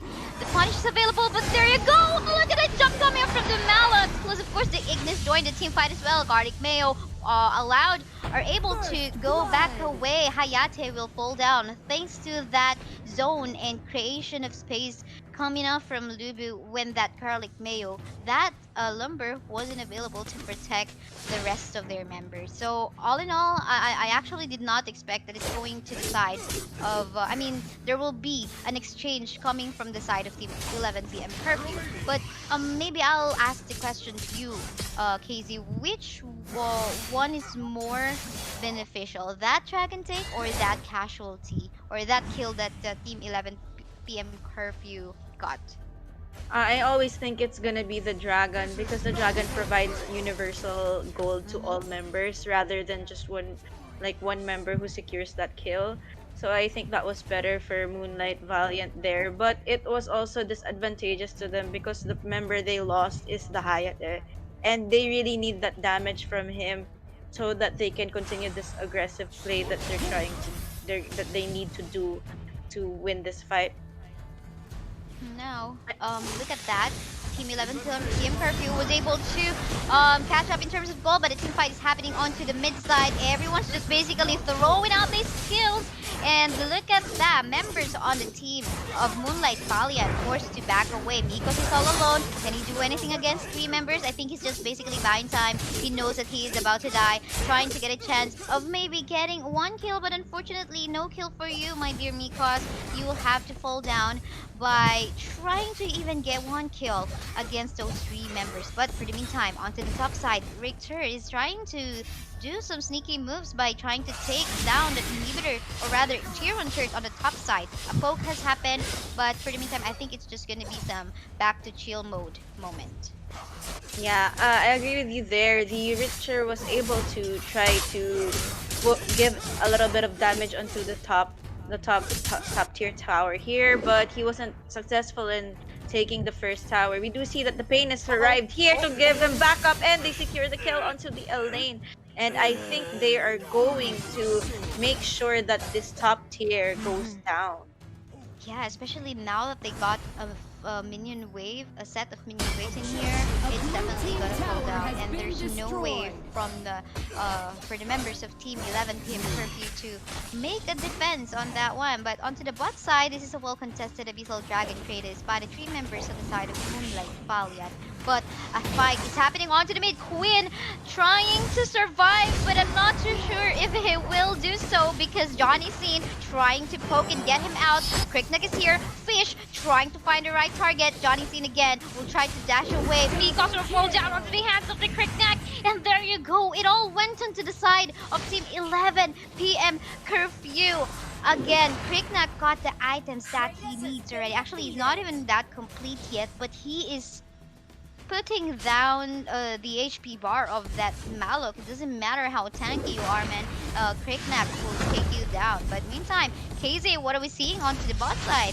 So we see here in the bot lane, they're trying to gank onto this Ignis. The Ignis is just trying to clear the way for his team so that no tower will be pushed on their part, and he successfully does it for his team. And right now we just see that the members of 11 PM Curfew are just heading back a little bit. They need to recover the HP that they lost. If they try to engage that Ignis, they might lose their advantage right now. They're not actually leading in gold, but based on the team fight, it's gonna be really difficult who's going to get the next kill here. Yeah, I mean, well, actually, it's still playing. They are about to catch up in terms of gold. I think they can even like get more lead if the Crickneck continues to farm and get objectives. Meantime, as you can see, what they're currently just doing right now, pretty similar. For whichever hero they see, they just poke as much as they can, and if it goes down, they're just reward, then let's go all in. And now, that is what actually the Lubu is doing right now, going very, well, quite deep. But look at the shot coming from the Malok. Unfortunately, though, it will not reach clear, but no, it actually did. Look at that cleave. Will connect to the Lubu, and Lubu will fall down. Crickneck, though, very low on HP, coming from the mid side, forced to back away.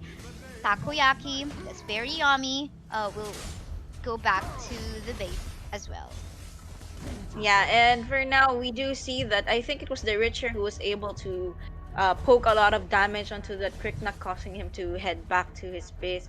That was really smart, I guess, in in the part of Moonlight Valiant. They were very cautious in how they engaged 11 p.m. curfew there, and at least they were able to secure one kill.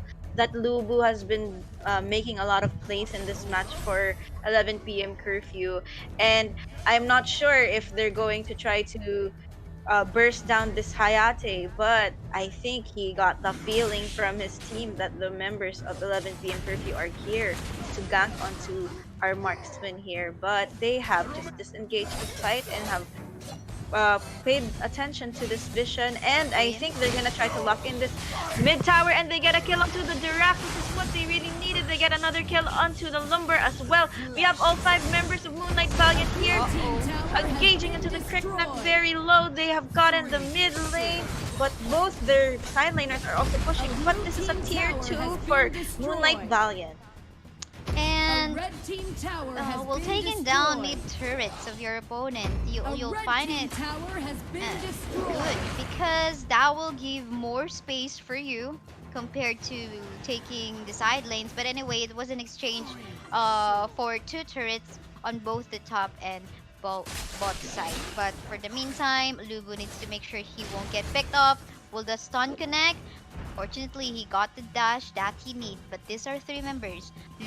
Lumber as well as Dirac needs to catch up, but having a marksman on the side of the Moonlight Valiant, that was an easy turret take. You can see the advantage. Meantime, there's also a tussle on going onto the mid lane. Let's see what's gonna happen versus between Johnny Scene and Box. Box tends to just back away. Fight still ongoing into the jungle camp of Team 11 p.m. Curfew. Ultimate coming out from the lane as well. Let's see what can this do. A lot of members falling down. 3 members left for the side of 11 p.m. Curfew, and we got 2 more left for the side of the Moonlight Valiant. And as you can see, KazeeB, I mean, on team fights, just alone on team fight, it seems that it is 11 p.m. Curfew is winning. But we know that there's also a good potential because of the Malok and Richter as well in going on for team fight. Why is 11 p.m. Curfew usually winning? If you notice, the alien is always in the area, really near the area where they choose to go for a team fight.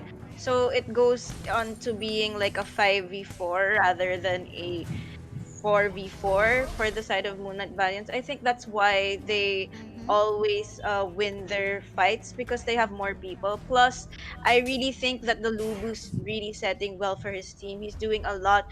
The knockup that he is able to provide, plus the Dirac's burst damage, it's really working out really well in team fights for them. Yeah, for sure. And will they go all in? And I think apart from that, I think the passive of Lumber is well contributing in terms of giving more sustain for his teammates. And yeah, still a pretty even match right now. Although we can see Turret already fallen down onto. Oh, hold a thought, because Box in here forced to back away. Leader of Hell. Definitely you have to go back to base. And yeah, everyone will just try to chill down, find the next objective that they might want to take. I think because they know that the alien had to head back to base, so they're gonna try to secure this Dark Slayer. But the rest of the members of 11 p.m. are here. They have spotted that this attempt to take the Dark Slayer, and I bet they're not going to continue this. But it will be a next clash. The Richer spots out the Lumber, but the Lubu also tries to head in. There's so much burst damage coming from the Mora and everything. Oh my god, there's so much happening right now. That's really doing really well for our 11 p.m. Curfew team. The burst that's coming from their own meal pump is really working for them. And they get another kill onto the Richer. It is only the Ignis left in this fight, and I think they will be heading to the Dark Slayer for a good attempt on to the securing of this objective.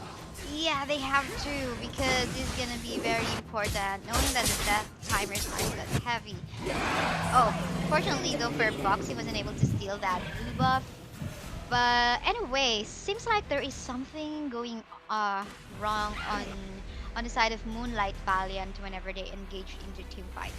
Seems like Hayate is always getting picked off by the Crickneck, basically an easy target. And there is not much protection maybe as well, like a sure stun for going up against the Crickneck, and that's why the Crickneck is just basically free flying everywhere he wants to go. But for the meantime, look at that. Garlic Mayo knows that Mikos is there hiding in a bush. That's why you don't stay when you know that your opponent got a vision before you walk in there. But meantime, what's happening now, KazeeB? Right now, the Moonlight Valiant is taking the Abyssal Dragon. That's the fourth of the game, and I think they're gonna try to burst down this Drake first. While the rest of the members here, we see that they're trying to get to Malok, but he uses his ultimate to actually escape the clutches of our 11 p.m. Curfew team. But right now, I think they're gonna be focused on getting more gold and pushing their lanes for now, because they have to play it safe a little bit for the side of Moonlight Valiant, as their Malok has to head back because he was heavily damaged in that chase by 11 p.m. Curfew. It could be anybody's game. One mistake, it could go wrong. But I do feel like Moonlight Valiants, they need to stop clashing in front of Team 11 p.m. Curfew's face, because they're having a problem with Queen as well. That's their rat. They're basically getting CC'd, being either pushed back or pushed into them to force into a fight, and they're definitely having a hard time. Maybe they can utilize that Pain, who can roam around the map really easily, to go for maybe split push work or something.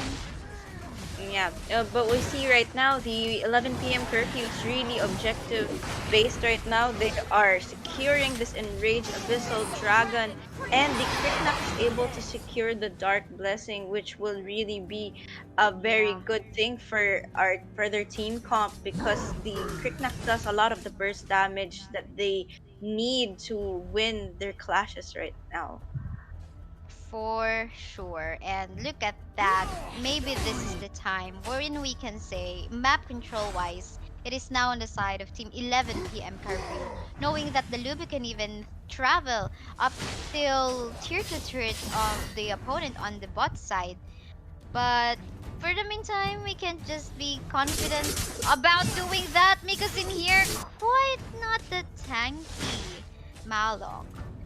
When he gets the damage coming up from oh, look at that, a flicker in, and of course an SS coming from the Lumber as well. They're going all in right now. They're racked with a shield. It's no problem right now. Is this almost a wipeout?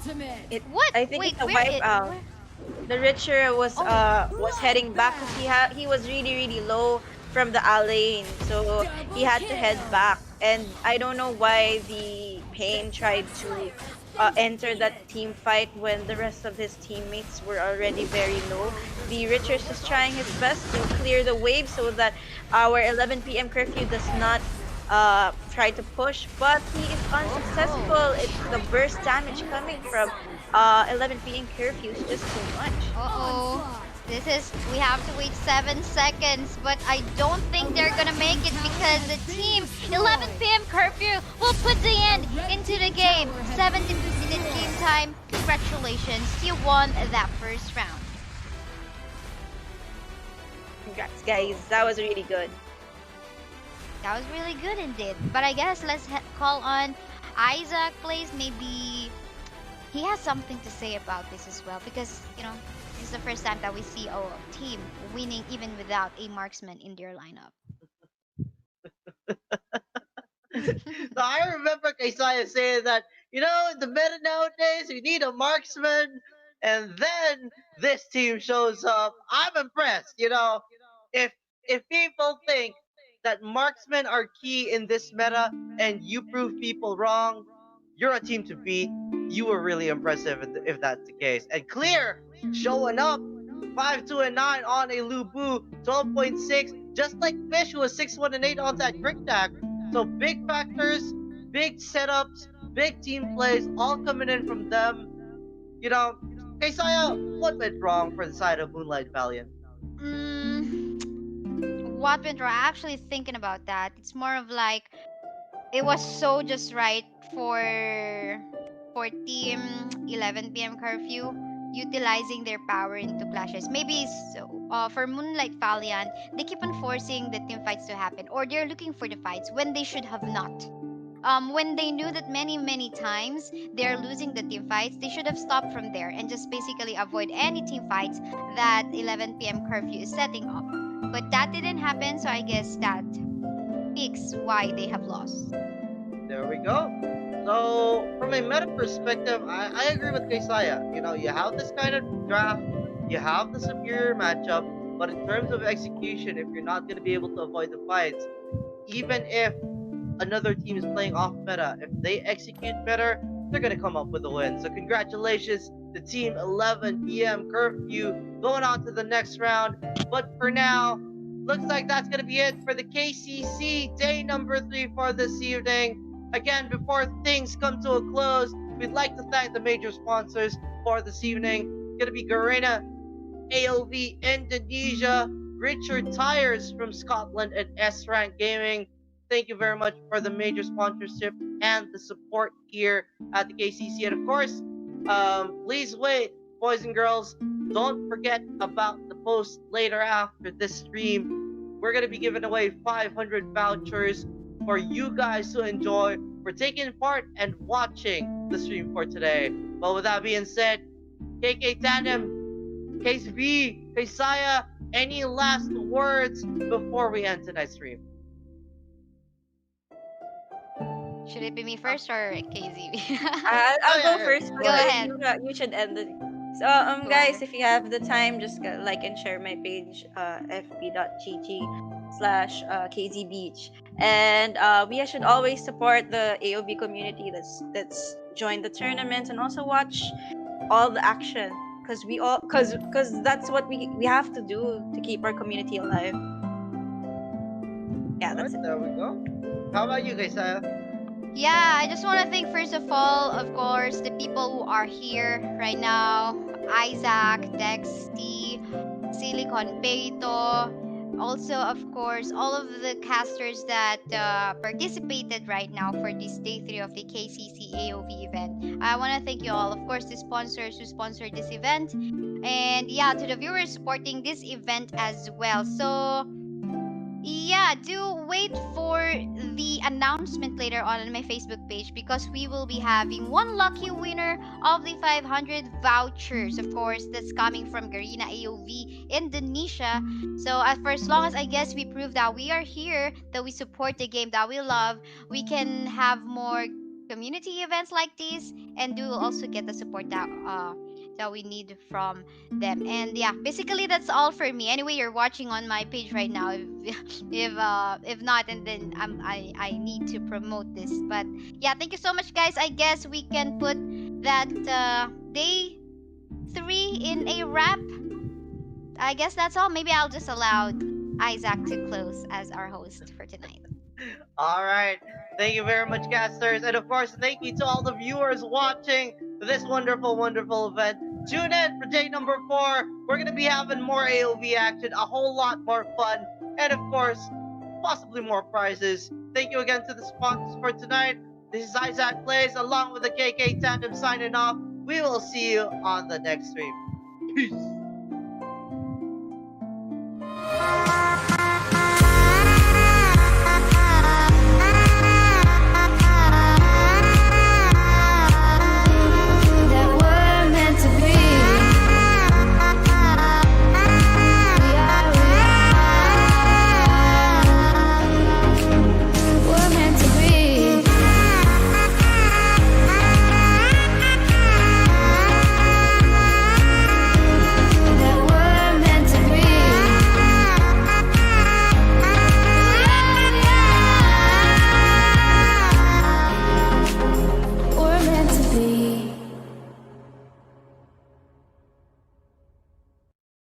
はじめまして、私はアスナ。そしてこっちがどうもキリトです。今日から私たちしばらくの間新しいゲームにインすることになったの。どんな世界なんだろうな。今回のゲームはチームワークが重要なポイントになるのよね。ああ、チームワークか。あ、ソロプレイヤーのキリトくん、今ハードルが高いかもって思ってるでしょう。バレたか。確かにチームワーク重視のゲームって慣れてないから。安心して、そのために私がいるんでしょ。キリトくん、一緒に頑張りましょう。ああ、ありがとうアスナ。このゲームはとても有名でプレイヤーもたくさんいるって聞いてるから、がぜん腕が鳴るぜ。そうだね。それじゃあ早速ログインしてみよう。ああ、リンクスタート。